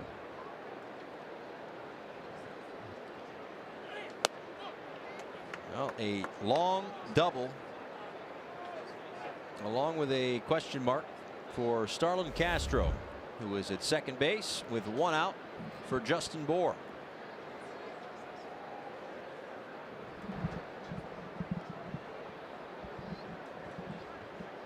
Two balls and no strikes to Bour. With a base hit in the first inning.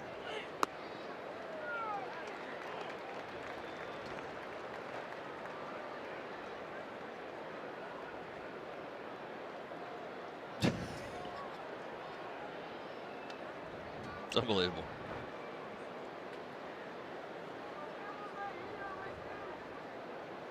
I don't have an answer. I'm the one. I sell out on these. I've done it all year long, and all I continue to do is get myself in more trouble selling out for what I believe is the right call. It hasn't just been against the Marlins. It's what you see. Right. No, listen, I'm a benefit I don't even know how guy. there's any doubt. I know. I'm a benefit of the doubt guy. That's why you always hear me playing like devil's advocate, like, well, maybe this could be it, but this one I'm with you. You're a pro. I'm not sure. Kind of. I don't know how you don't see the redirected ball after it bounces off the top of the wall, but that's, who knows. So we've got the other guy right there. And you know what the thing is? He's like laughing at all of us. Like laughing. Look at the Marlins. They didn't even get. They just got double at. They didn't even get the home run. It's like everything's going our way right now.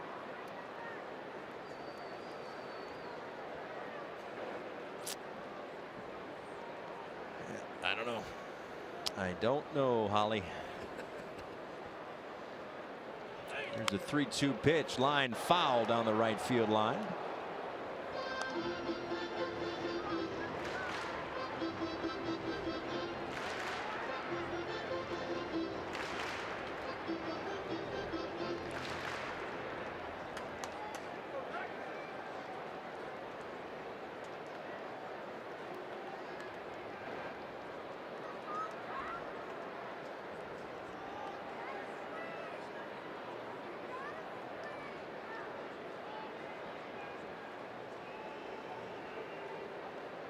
Another payoff pitch to Bohr.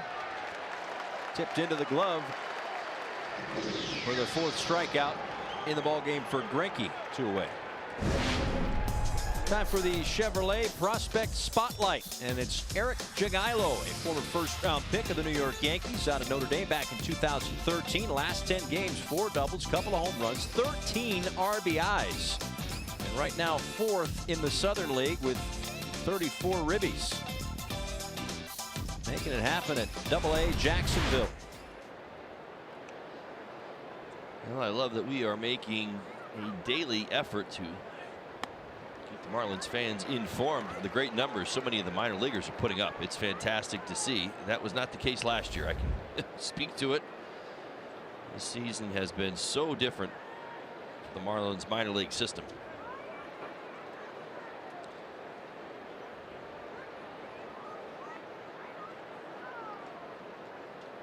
Oh and 1 to Brian Anderson, fouled into the screen.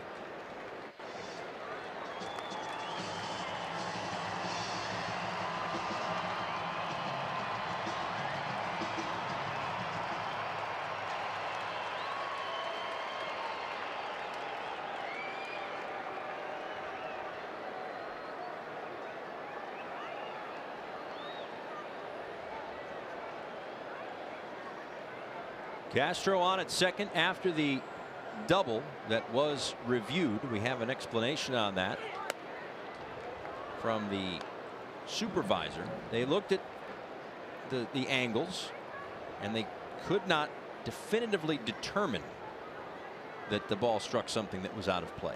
So therefore the call stands, no home run. Bahaha. That's all I've got. I am just the messenger. Well, that's a home run. Always is, always will be. Feel bad for Starlin, honestly.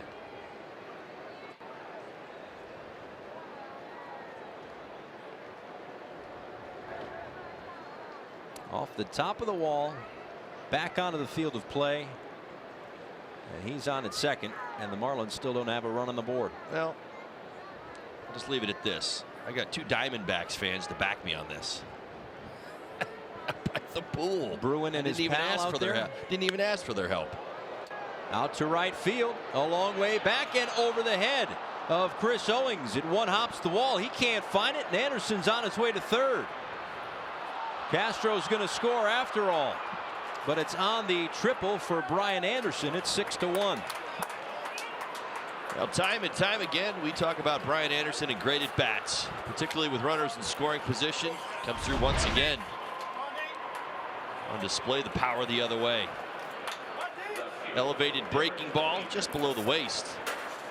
What a nice swing that was. One hops the right field wall, and he is off to the races.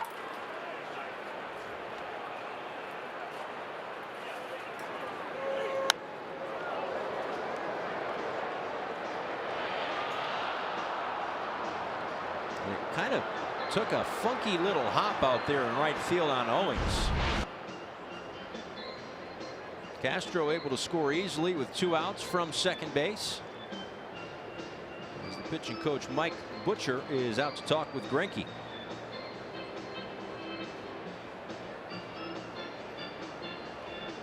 Marlins cracked the scoreboard on the second triple of the year for Brian Anderson.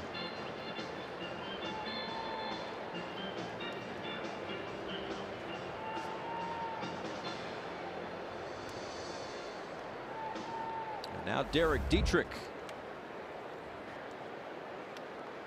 0 for 2. He's got a 5-game hit streak.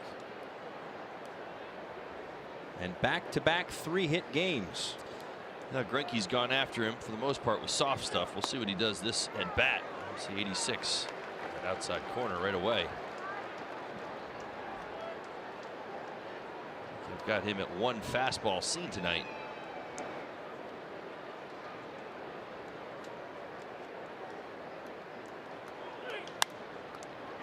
Left field line and into the seats. It's 0-2.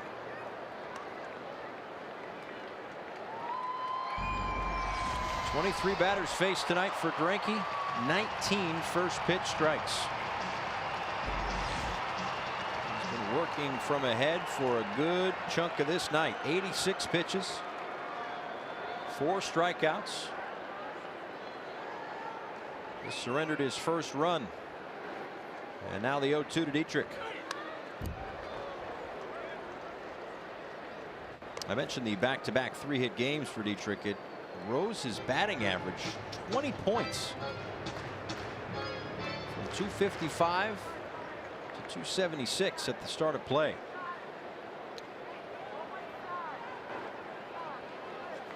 Well, it's been a bit of a process. I mentioned the 5-game hitting streak. He's actually hit 10 of 11. But a swing and a miss there. Marlins get 1 back. Whether it was a home run or not, it's 6-1.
As Tyler Cloyd is back out for his second inning of work.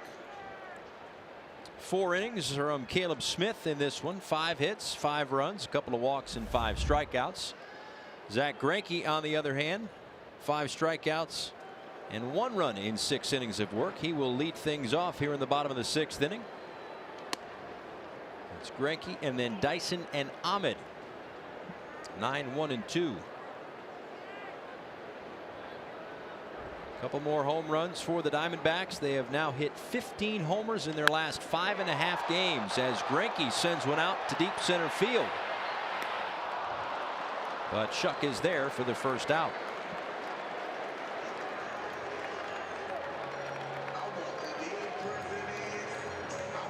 Center fielder, Dyson.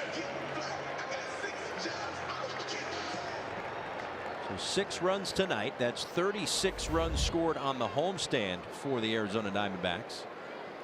And 22 of those runs have scored via the home run.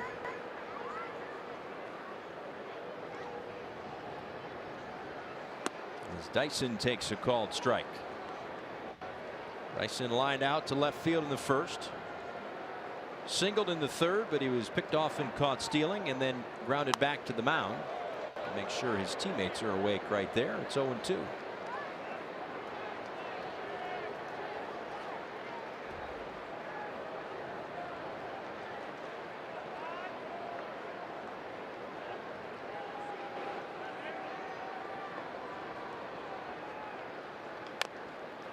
In front of home plate. 2 away.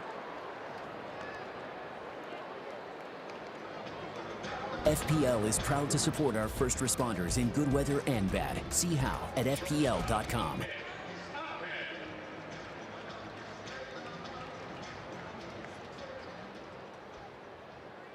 Again, you can see a little bit more about JT Realmuto and how he has gotten to be one of the premier catchers in the game after tomorrow's Marlins Live postgame show on Fox Sports Florida. Take you behind the mask with JT Realmuto. 2 outs and nobody on. Here is Nick Ahmed.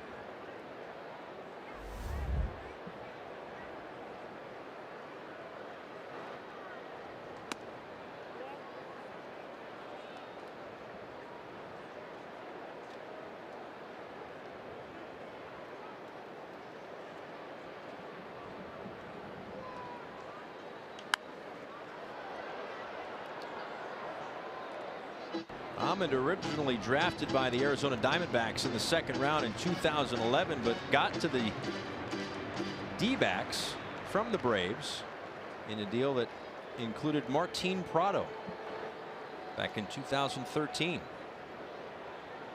Justin Upton also in that trade.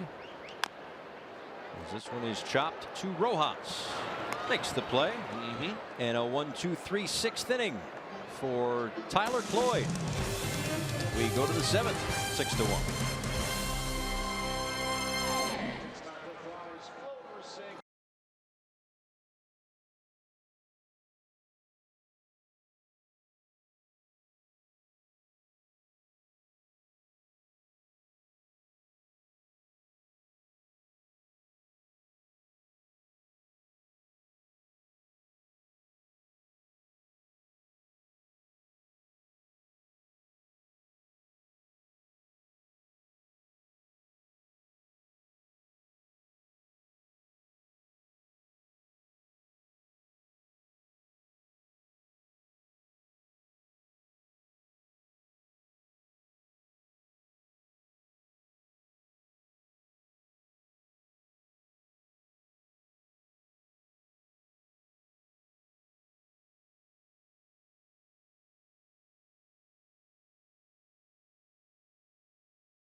Yeah, Star Wars night here at Chase Field. It has been all Diamondbacks leading it 6-1 as we go to the top of the 7th inning. Even the in-house entertainment has got the what's the one with the brown cape? What was the guy wearing? You have any idea? Obi-Wan Kenobi? Is that what that is? You're much more up to speed on this stuff than I am. That's Obi-Wan Kenobi? It's Obi-Wan. Okay. Yeah, when we had the Star Wars night at Marlins Park. Yeah, you kind of played your hand on your knowledge of Star Wars. I got crushed on that. You hammered the interview during 5th or 6th inning, whatever inning that was. You were all over it. I love it. You're fantastic. It's not a movie that I was into. Did you think? I'm guessing we were probably 30 games into the season at the time, right? It was only about a month ago. Yeah, about a month. Yeah. That you would be doing a Marlins game in the 5th inning with Star Wars people standing behind you and not speaking to you. Yeah, that one threw me for a loop. I think I asked if they were Marlins fans and they just stared at me. Right, they can't talk. They're in character. Yeah, I didn't really. It's awesome. You handle it like a pro. Well, you know. Yeah, I mean, I've seen them from a distance, all these Star Wars nights. It feels like there's one every 4 days in Major League Baseball, which is great. It gets out people to the ballpark. People love it. Well, it's interesting, right? So I've just figured this out, and I'm not, believe me, not the smartest guy. But the point is like, so you see the people who are in character. Like if you have a helmet on, right, or like you're a stormtrooper, you're not allowed to talk. Okay. But if you're, like Obi-Wan or, Princess Leia or Luke Skywalker, and you're just, you got a wig on, right, you can talk. Right. What about CP30? Which one is that? Yeah, no, C3PO, no, he's got no shot. That's the gold one? He doesn't talk anyway. Well, he talks, but nobody knows what he's saying. Got it. There he is. That's R2D2, right? I think I just got points for that. R2D2. Yeah. C3PO speaks like, I don't know, 3 billion languages. That's the gold one. Right, correct. Okay. I mean, it's a protocol droid, right?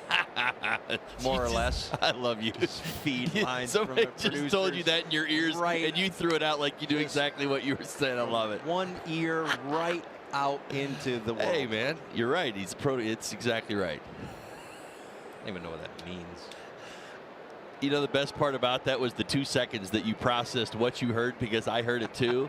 And I saw you thinking, boy, how am I going to sell this to the audience? It's awesome.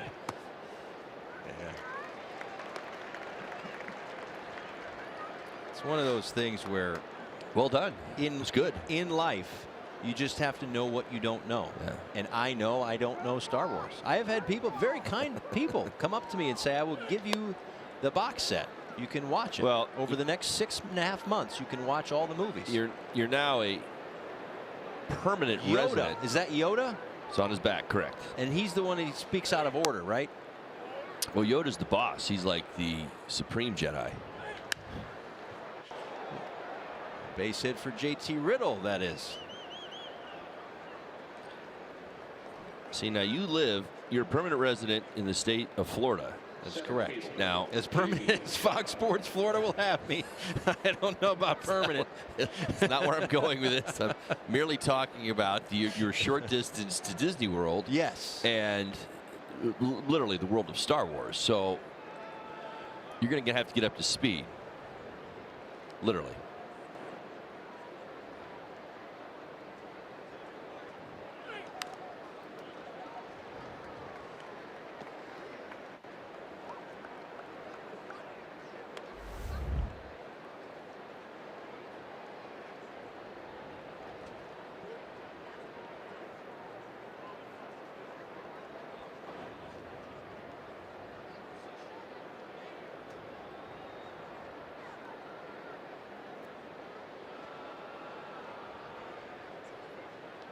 An 0-1 to J.B. Shuck with Cameron Maben on deck.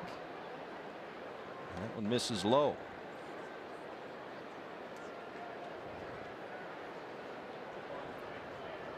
Drew Steckenrider up. So looks like a couple of innings of work from Tyler Cloyd in his return to the Marlins.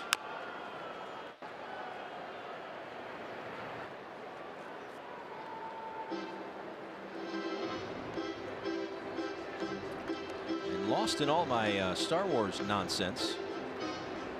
JT Riddle with another base hit. So things are starting to come around, it would seem, as Hirano begins to loosen for the Diamondbacks. Big part of their end of game grouping. Back end of their bullpen has been sharp. May get our first look at him.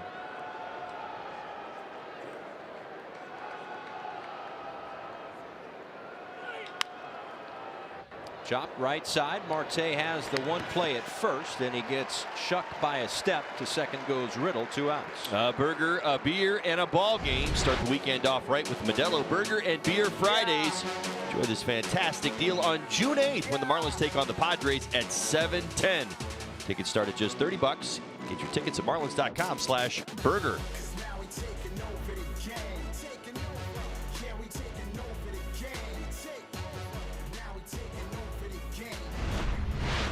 That is also throwback weekend with the Padres in town. Lots of teal as the Marlins celebrate their 25th anniversary. The Diamondbacks are celebrating their 20th anniversary this year.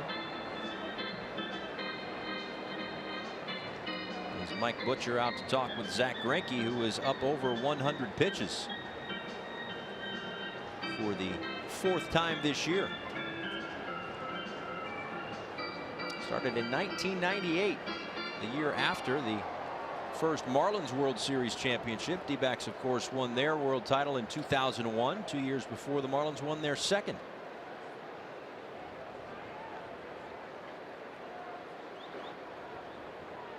One of the more exciting World Series that there has been in recent memory. Back in 2001, the 7-game series with the Yankees. The home team won all 7 of those games, and their skipper that year was Bob Brenly, who is the color analyst for Fox Sports Arizona.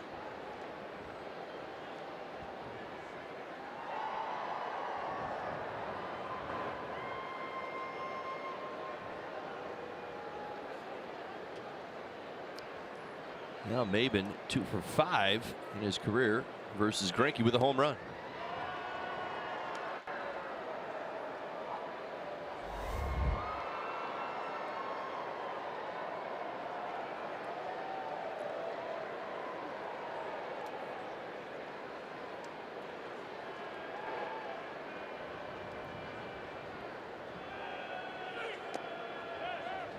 Low, they get a check over at first, no swing, and it's 2 balls and a strike. And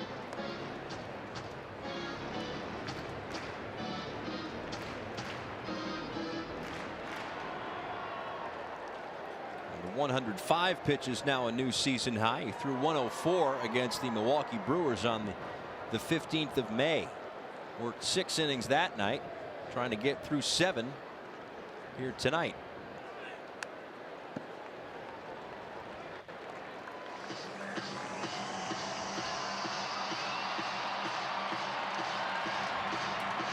Of his 12 starts have gone at least 6 innings this season. His long 7.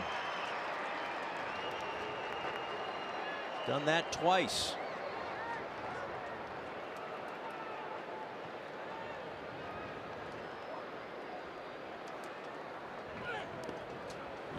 Blocked by Mathis, and the count runs full. Well, the Marlins are actually out hitting the Diamondbacks. The slug not part of the Marlins approach tonight.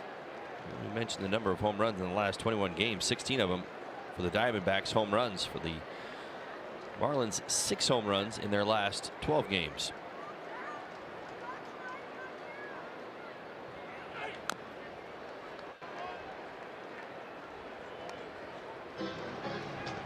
They've been making Greinke work here in this at bat.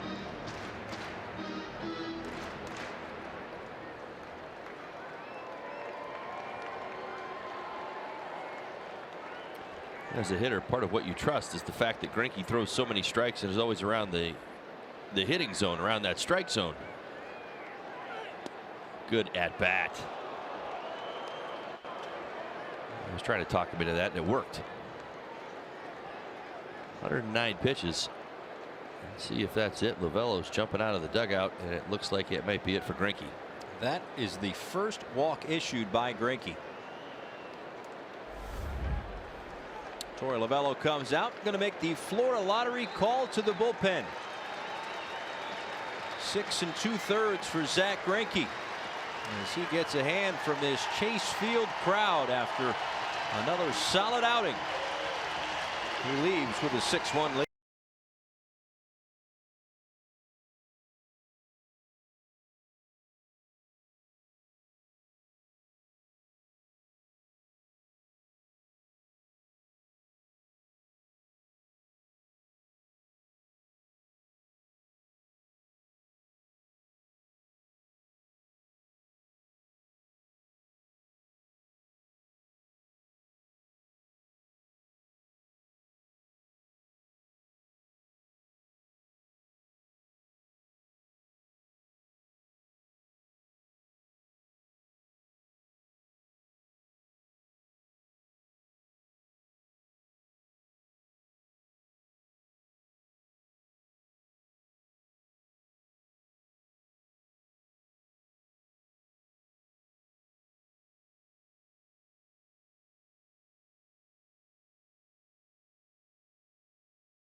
To get a little bit closer, down 5 here as the Diamondbacks make this call to the bullpen, which is brought to you by the Florida Lottery. It's good to have options. That's why the Florida Lottery has 70 unique scratch-off games. So add a little play to your day with these new games. The Florida Lottery, it's your ticket. Claim it. Must be 18 or older to play. Play responsibly. New pitcher is Yoshihisa Hirano in his 27th game this season. A stellar ERA at 185. Opponents hitting less than 170 off of him. 58 games with the Oryx Buffaloes of the Nippon Professional Baseball League last year. 29 saves, 47 strikeouts, 16 walks last year before coming over to the Arizona Diamondbacks, and he'll face Starlin Castro with 2 on and 2 out. Well, currently has an 11-game scoreless streak. 17 of his last 19 outings have been scoreless as well. Right-handed hitter struggling. Only 4 hits.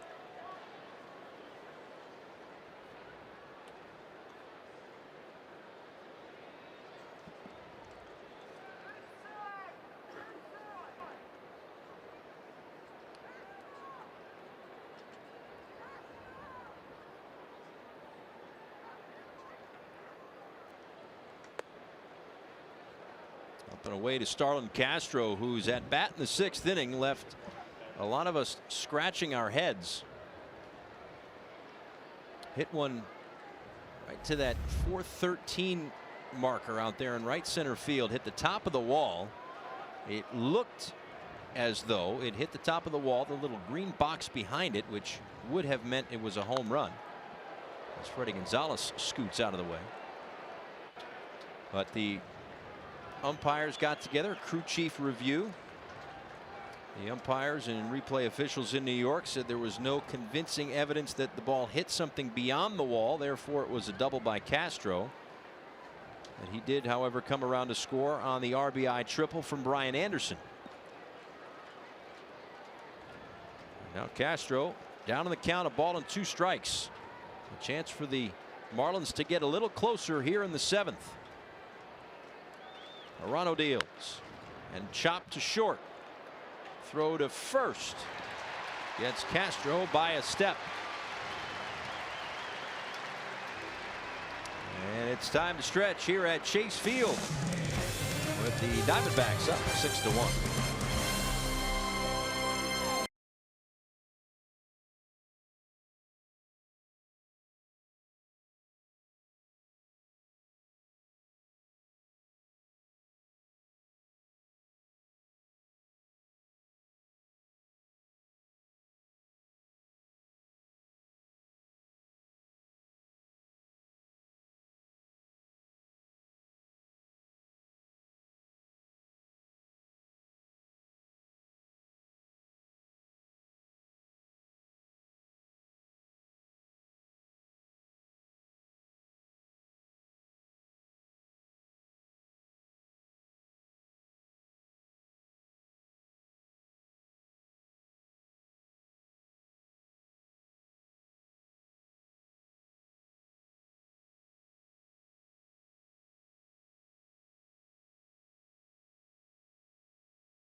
For the Diamondbacks, it all started back in the first inning. Paul Goldschmidt, the Coors Light refreshing finish of the day on his bobblehead night.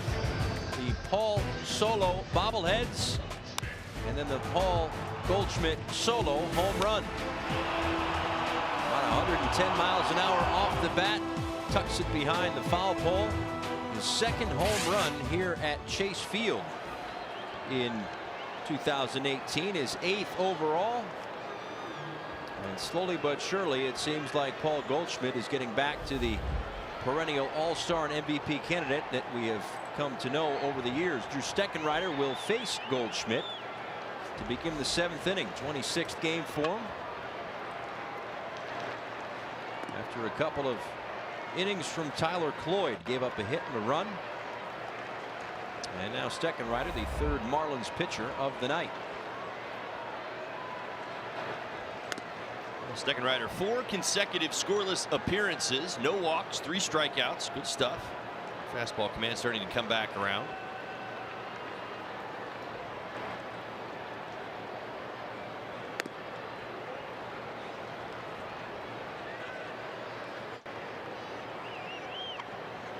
Last one at 96 miles an hour.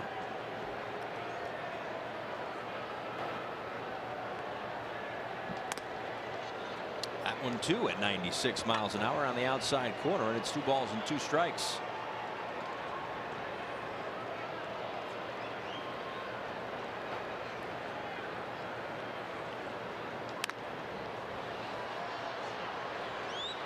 Now for Goldschmidt and a lot of other power hitters that I've heard of, when they're going the other way, the home run tonight was about as down the line as you can get without it being a foul ball. But his first home run at Chase Field, as he grounds one to Riddle at short. His first home run at Chase Field, which was against the Cincinnati Reds before we got to town, was to the opposite side of the field, like right down the right field line. And that's kind of where, if he's going right, from what I've heard, is he's hitting the pool. He's in right center field. That's when he's got his stroke back. Right. Well, we haven't really seen a whole lot of evidence of that tonight, other than his first hit in the series, which was last night. But again, it was a pitch he was beat on. He kind of fisted it out towards right center field. It fell in for a base hit. But you're right. I mean, the one thing that I look at with Goldschmidt is that, to me, he's got 2 different swings working right now. He's got a swing for the lefties and a swing for the righties. So I'm not sure he's seeing the ball nearly as well against those right-handers, which clearly you see an awful lot more of. And what is it? It's just a see the ball a lot longer, get it deeper kind of thing, whether it's for Goldschmidt or other hitters. I think his, like, again, this is just merely my opinion, and I've only seen a couple of games of it, but that front shoulder, as I kind of pointed out, you know, when it gets a little leaky, that front shoulder starts to open up. You can get away with that against the lefty because you see the baseball and you're still your plate discipline. If you're close enough to the plate, there's a lot of guys. In fact, I used to do it all the time when I would get into rhythms against righties and I wasn't playing so much against lefties. But the point is, when you're going hand versus hand, you can't do it. You'll never get away with it. I mean, that's the first sign that says throw him nothing but pitches away, because as soon as that front side starts to open up, your shoulders go right with it, your head goes with it, your swing goes with it.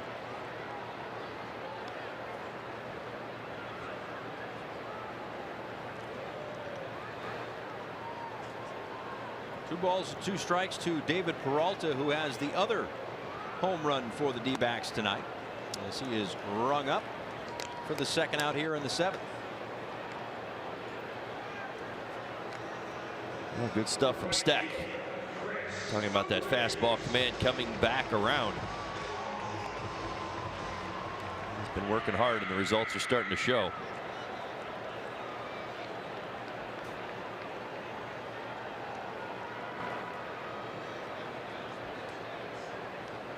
Chris Owings now. Singled and scored in the 2nd. Struck out in the 3rd and grounded back to Tyler Cloyd in the 5th.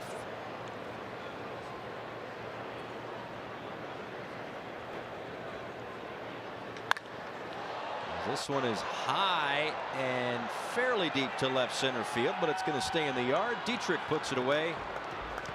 And it's a 1-2-3 inning for Steckenrider. 6-1 going to the 8th.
6-1.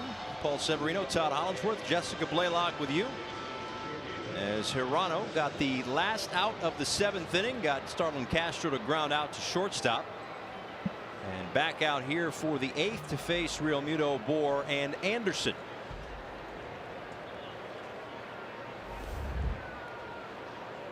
Before we get too far along, let's familiarize ourselves with Hirano and his arsenal. It's 2 pitches, 4-seam fastball in the splitty. Yeah, that's right.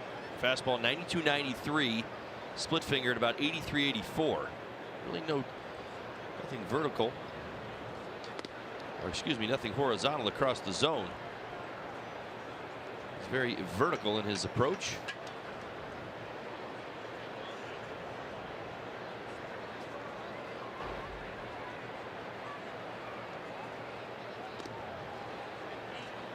Well, I gave you his numbers from last year, but back in 2014, he led Nippon Professional Baseball with 40 saves and earned their most valuable middle reliever honors in 2011. So he has been rolling along and very successful in the bullpen for a number of years. Wait. Rewind that for me. Won their most valuable middle reliever award? That is right. In 2011. What in the world's going on? He was the closer, wasn't he? Is that what you just read? Well, that was in 2014. Oh, I'm sorry, I misunderstood. Saves. My bad. So he can do a little bit of everything. So he could be a middle reliever and a closer. He's been effective. It's be a nice weapon to have. A little insurance for Boxberger if things don't work out. They also got Archie Bradley out of that bullpen.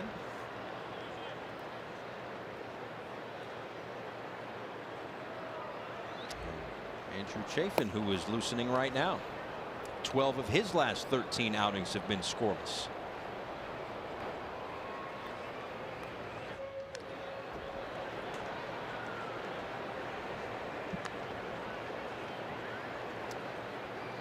Other scores around Major League Baseball today. There were 2 other games involving NL East teams, the Cubs and the Mets, and we showed you before the Braves and the Nationals. Both went 14 innings.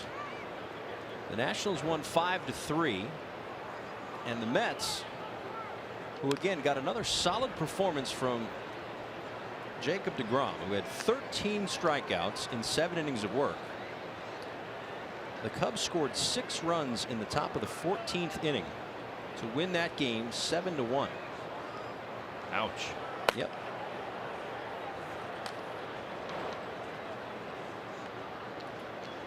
So once again, deGrom didn't factor in the decision, but in some senses a tough luck loser.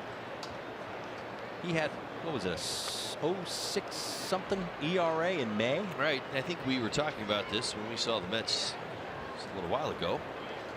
The number of games that deGrom had pitched in that were no decisions, games that were, decided by 1 run, and in fact this another game in which he didn't hardly get any run support.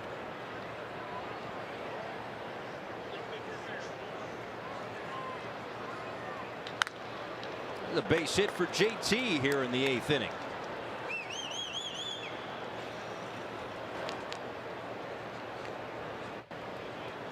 Well, JT's had a couple of nice swings tonight, lined out to center field, and this rocket, fastball up. Nice job going back through the box.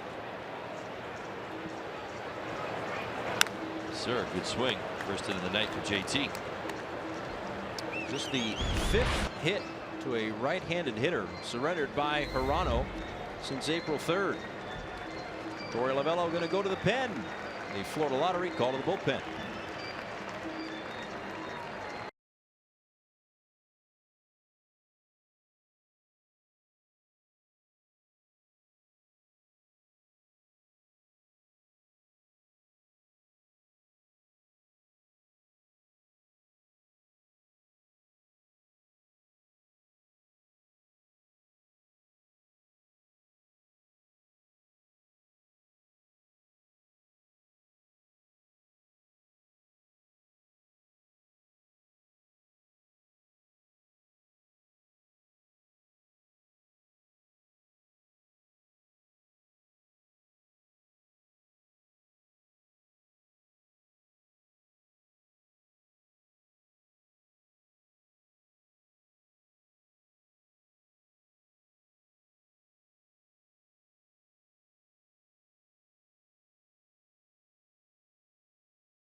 Back in the desert for one more tomorrow afternoon. Marlins and D-backs wrapping up a 3-game series. Marlins live pregame show starts at 3:30 Eastern time. And then first pitch a little after 4 here at Chase Field.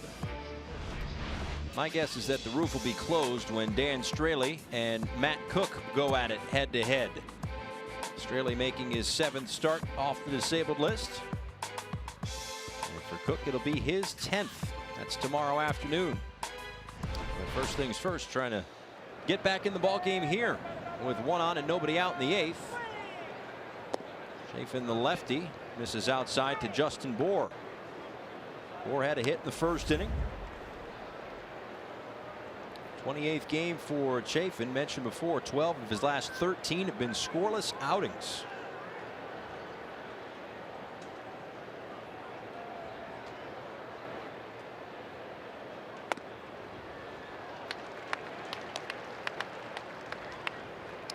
Lefty reliever who probably gets the bulk of his work against lefty hitters, working from the extreme third base side of the rubber.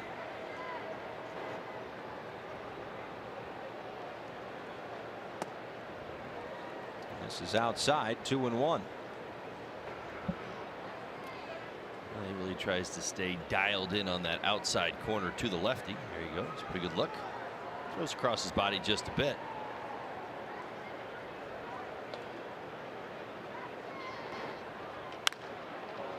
This one out to left center field, a long run for Dyson, but it's going to be Peralta, as that one just kept slicing toward the left fielder. 1 away.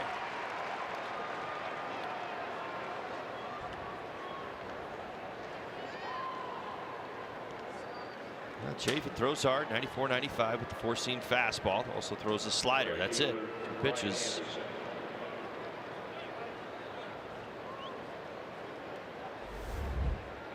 Once again, a multi-hit effort for Brian Anderson. Solid at bats. First 2 hits of the series, both tonight. 2 for 3. Both hits coming to the right side.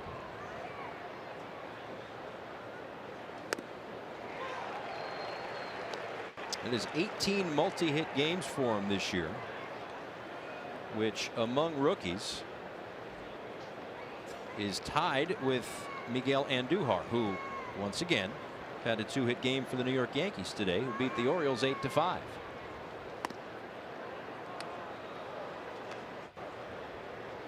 Archie Bradley begins to loosen.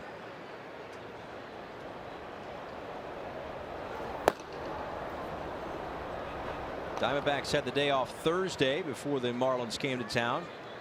None of their big arms worked yesterday's game. So you figure these guys are ready and raring to go.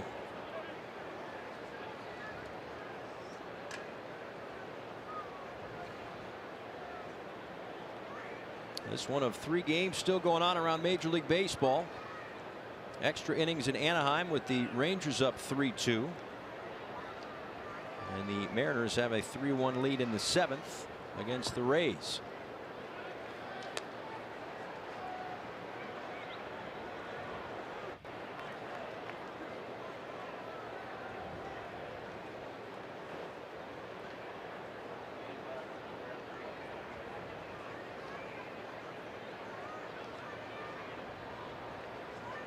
Here comes a 3-1 pitch with JT off of first, and that one misses low and in. And there are 2 on and 1 out for Derek Dietrich.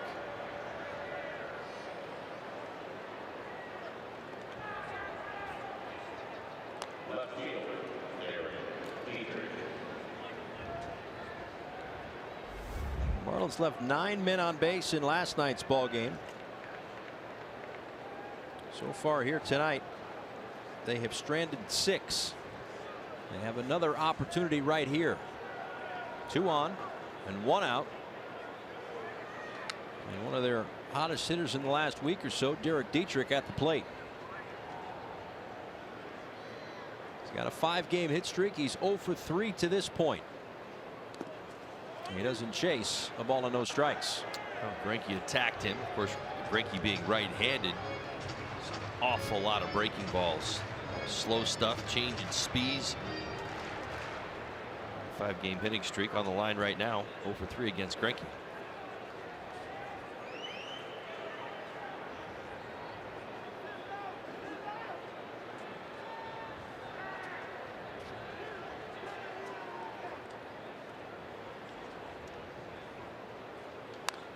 Right back to the screen. Good pass at that one, but it's 1-1.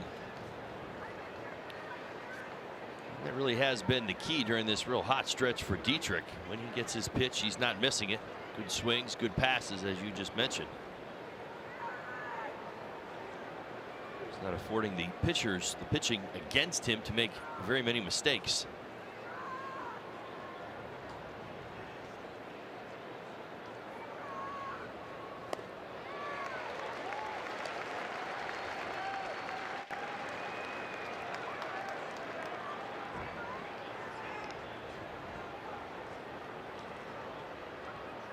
Realmuto led off the inning with a base hit against Toronto. And then Chafin came in, got Justin Bour to fly out, and then walked Anderson.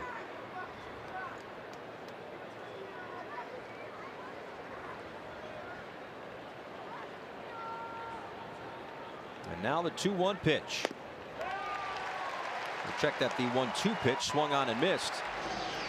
As Dietrich's down on strikes. Yeah, back-to-back sliders. Gave him one fastball to hit. He fouled it off straight back, and then he went right to the hard slider away. We talked about where Chafin sets up on the mound. This is exactly what he's trying to get to against the left-handed hitter. On the plate, then off the plate with that slider. And Torey Lovello talking with the home plate umpire Kerwin Danley. So we're going to have a double switch. Chris Owings is out. Looks like Socrates Brito out to right field. Another Florida Lottery call to the bullpen here at Chase Field with the D-backs up 6-1.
I love early on too, Chucky Carr. I love Chucky. Speedster. Love. Yeah. And it's fun to say his name. It was fun to say his name, you know, like Chucky Carr. I love watching Devon White. How he used to just glide, bro. It was like effortless. So easy, man. Like, how does he do that? Like, I'll try to go out there and play softball. I was like, I can't do that. No, it was impressive. Like, his head wouldn't move. It would just glide over there. Like, how does he do that? Yeah, some tales from the chair. The Marlins barber, Hugo Juice Tandrone. As we gear up, there'll be plenty more of that as we gear up for the 25th anniversary weekend.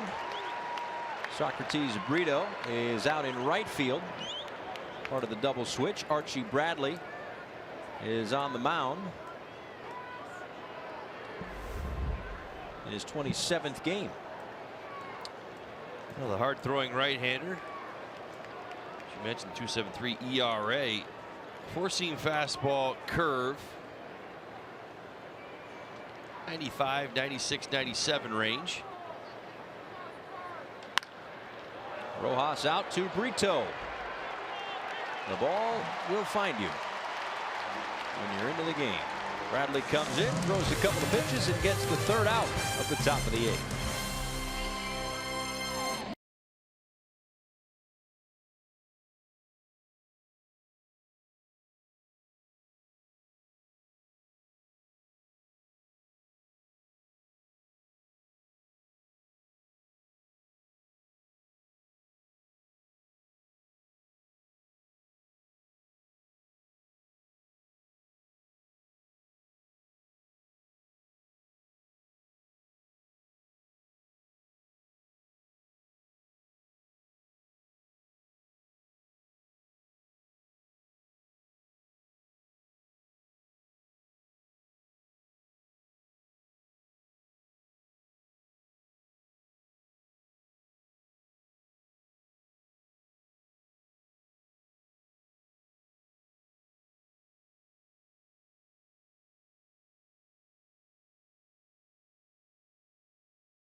Fox Sports Florida is brought to you by Southwest. Transparency, low fares, nothing to hide. By Sylvester Comprehensive Cancer Center, in pursuit of your cure, and by your South Florida Honda dealers. Paul Severino, Todd Hollinsworth, Jessica Blaylock back with you as we head to the bottom of the 8th inning. A 6-1 deficit for Miami. In danger of dropping the first 2 of this 3-game series against the Diamondbacks as Kyle Bearclaw is in. A few days ago named the closer of the Miami Marlins as Brad Ziegler lifted from that role. Not a save situation, but Bearclaw hasn't pitched in a couple of days, so an effort to keep him fresh and hopefully keep this where it's at, as the Marlins have had some base runners in recent innings but unable to cash in. So Bearclaw facing Ketel Marte, Devin Marrero, and Jeff Mathis due up. Well, Bearclaw, one of the most unhittable relievers in the National League. That's right. 3rd best opponent's batting average against, only 111 total.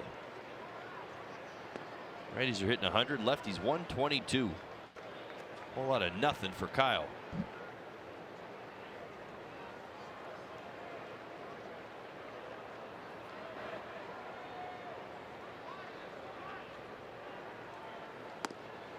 Well, I'm excited for Bearclaw in this opportunity. 2 career saves. Got a few opportunities last season.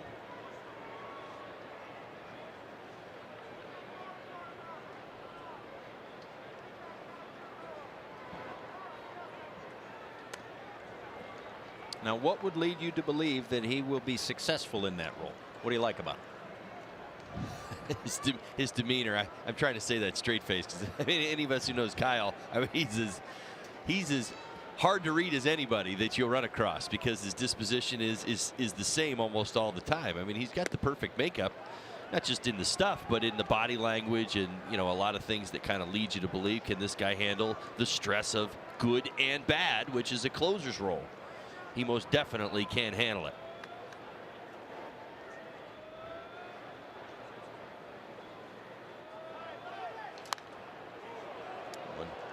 Fouled off. There is Brad Ziegler. He was 9 for 10 in save opportunities before being lifted. If you only looked at that, you'd say, well, why'd they make the change? But there had been other situations where games that were not save opportunities kind of got away from him a little bit. So Don Mattingly said a few days ago they're going to try to match him up better, as Castro makes a nice play on the backhand to retire Marte for the first out here in the 8th. Nice play by Castro on the 1-hop.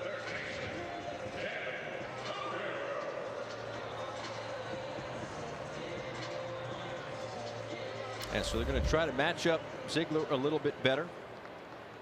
He obviously got bear claw work in the 9th. That kind of slides everybody up a little bit. Steckenrider, mostly a 7th inning guy, I guess you could say. Now figures to move up to the 8th. Riddle on the backhand. 2 away. Also have Teheran Guerrero out there. So some different options for Don Mattingly, but choosing to go with Kyle Bearclaw.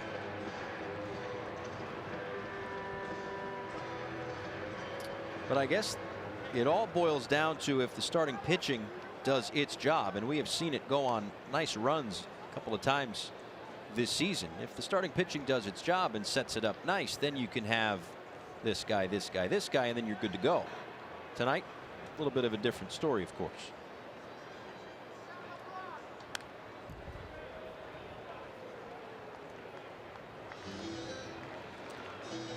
And Caleb Smith had an ERA a little over 2 in his last 6 starts coming in.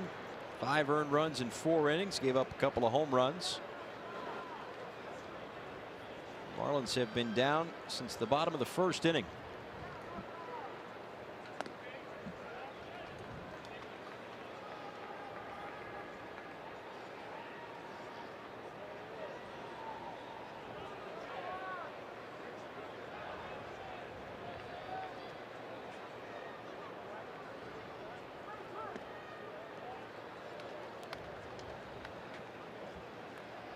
D-backs scored 1 in the 1st, 2 in the 2nd, and 2 in the 3rd in back-to-back games, in fact. Tonight, though, they added 1 in the bottom of the 5th.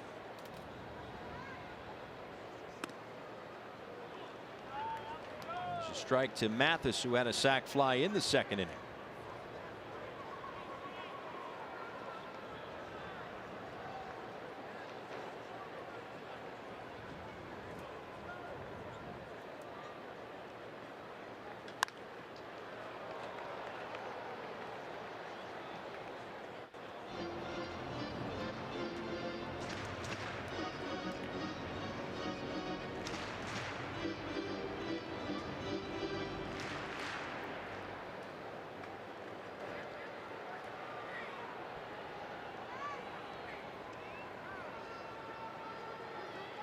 Here comes the 2-2 pitch.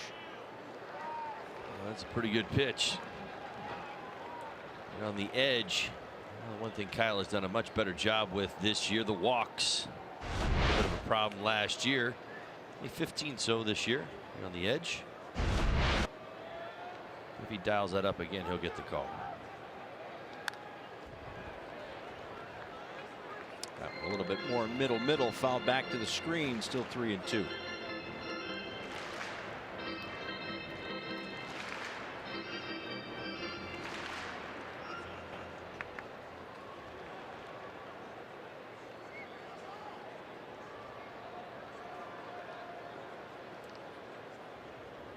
This will be the 8th pitch of the at-bat from Bearclaw to Mathis. Pop straight up. Will there be room for Real Muto? Yes, there will be. And we head to the 9th inning. Last chance for the Marlins. Down 5.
Back, it is time for the showstopper. This one out in Houston, and it's also the Bonefish Grill fresh catch of the day. George Springer taking away a souvenir from a fan who was trying to catch that with his hat, by the way.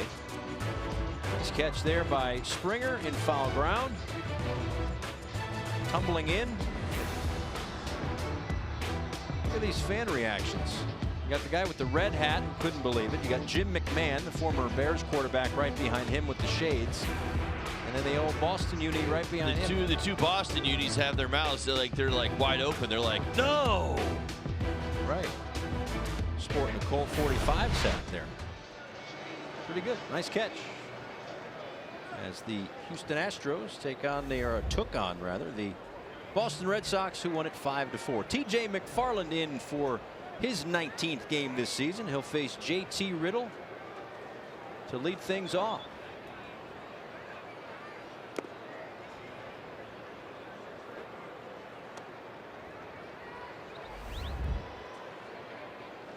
Riddle with a base hit back in the 7th inning. His 6th hit on this road trip. McFarland sinker slider change. 90-91 miles an hour. He's got to paint the corners. He wants to get to that slider.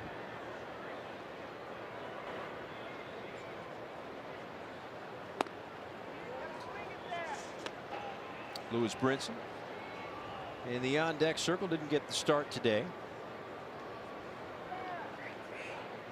Figures to get an at bat here in the 9th.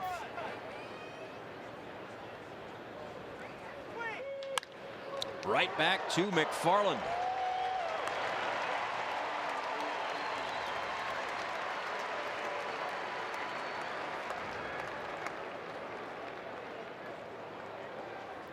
So here's Brinson.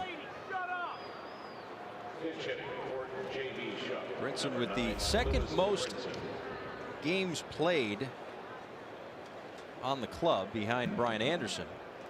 So when he's not in the lineup, you wonder what's going on. So we had talked to Don Mattingly before the game, said just today for Lewis Brinson, and he said, well, yes, and there will be more of these. He's going to have some more periodic days off. He's clearly gone through some struggles, hitting 155 on the season. But he's been working on some different things. And much like the situation in New York when he's basically shut down for 2 days. Not necessarily a full overhaul of the swing, but working on a couple of things. You do that during the day, and then you don't have to worry about taking it into the game that particular night. So as he does that, Mattingly said some more periodic days off for Brinson. But he has also said that he's liked what he's seen as of late. This one driven out to center field. Way back. A lot to like about that. Brinson with a home run to straightaway center field.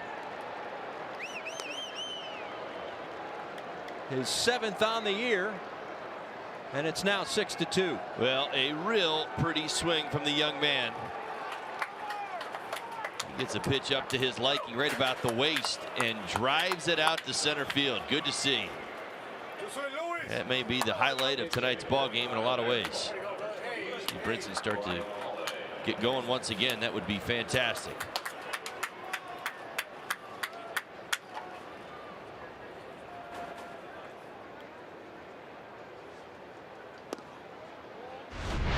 Now let's take one more look. Watch the pitch location. Look where the target is. Look where the ball ends up. Certainly at the waist, but ready to hit. Said it time and time again this year.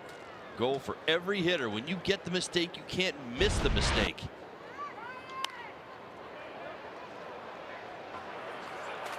Real pretty swing. Home run number 7.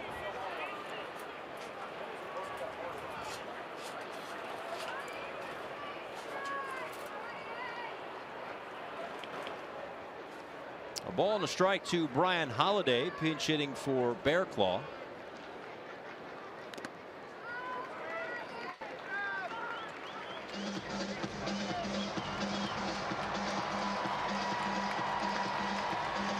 And again, listen, it's nice to see him kind of smile, have a little bit of a, deep breath.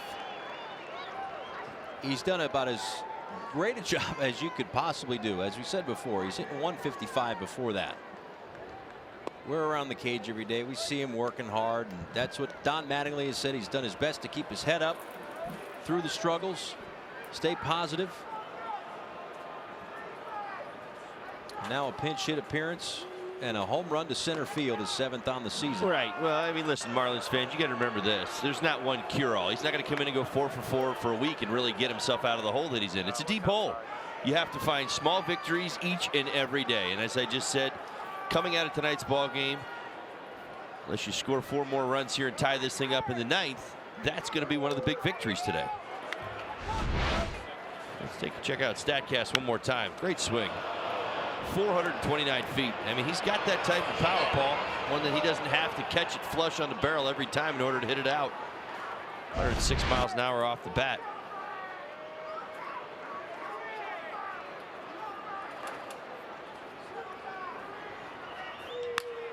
And Holiday with a line drive base hit. Marlins not going quietly here in the 9th inning. That's what you like to see. What an at-bat by Holiday. How about it? Fresh off the bench. Battled back, got it to 3-2. Got a pitch you can handle, went the other way. You can't sometimes script this stuff. That's a great swing on a tough pitch.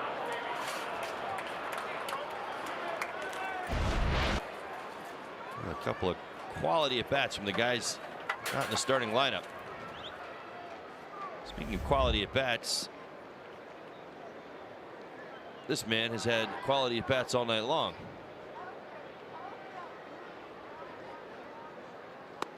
Couple of doubles and one that could have been more. Fly ball out to right center field, hit the top of the wall if you missed it earlier.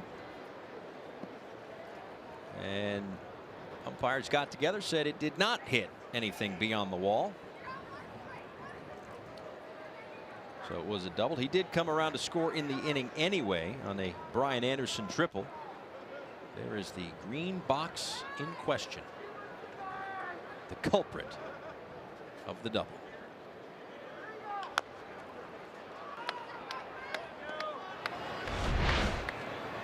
Again, if you missed it, this was watch to the left. In his 6th inning. Oh yeah. Just saying. Get me all fired up here now. We got our best men on the case. Those two guys that say it hit that, and then it went that way. But no clear, convincing visual evidence on replay, as those two men, to the best of my knowledge, not employed by the league. So they can't help in this case. I got clear-cut visual evidence and just watched the replay. This guy. Just saying. Salty Holly is a fun Holly. I like him. That's a home run for Starlin Castro that he doesn't get. Act like it's easy to hit homers. No, of course not. A 1-2 to Starlin. 2 balls and 2 strikes.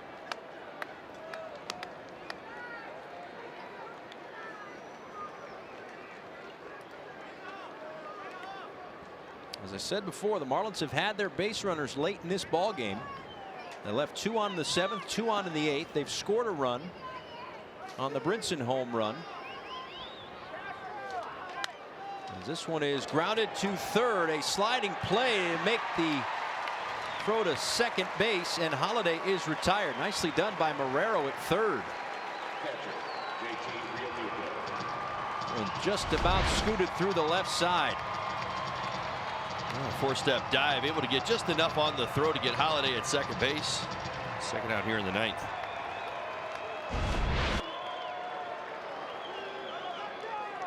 Craig Minervini finally put the phone down, getting ready for the WB Mason postgame show. That's right, Craig. Put your phone down. Along with Jeff He Nelson. got a bobblehead in his hand. Come on, man. He is. I just hope that he is focused and ready for the WB Mason postgame show. Marlins Live coming up after this one. It's hydrating because it's dry in the desert. He's talking to the kids that he no doubt stole that bobblehead from. And now he's trying to hide from the cameras as Real Muto drives one out to deep right field, to the wall. Just enough room for Brito, and that is going to do it. Well, JT gave it a ride, but just shy of that right field wall. Marlins get one in the ninth, but the Diamondbacks take the first 2 games of this 3-game series. 6-2 the final score is the Marlins Live post-game show with Craig Minervini and Jeff Nelson up after the break. Stick around.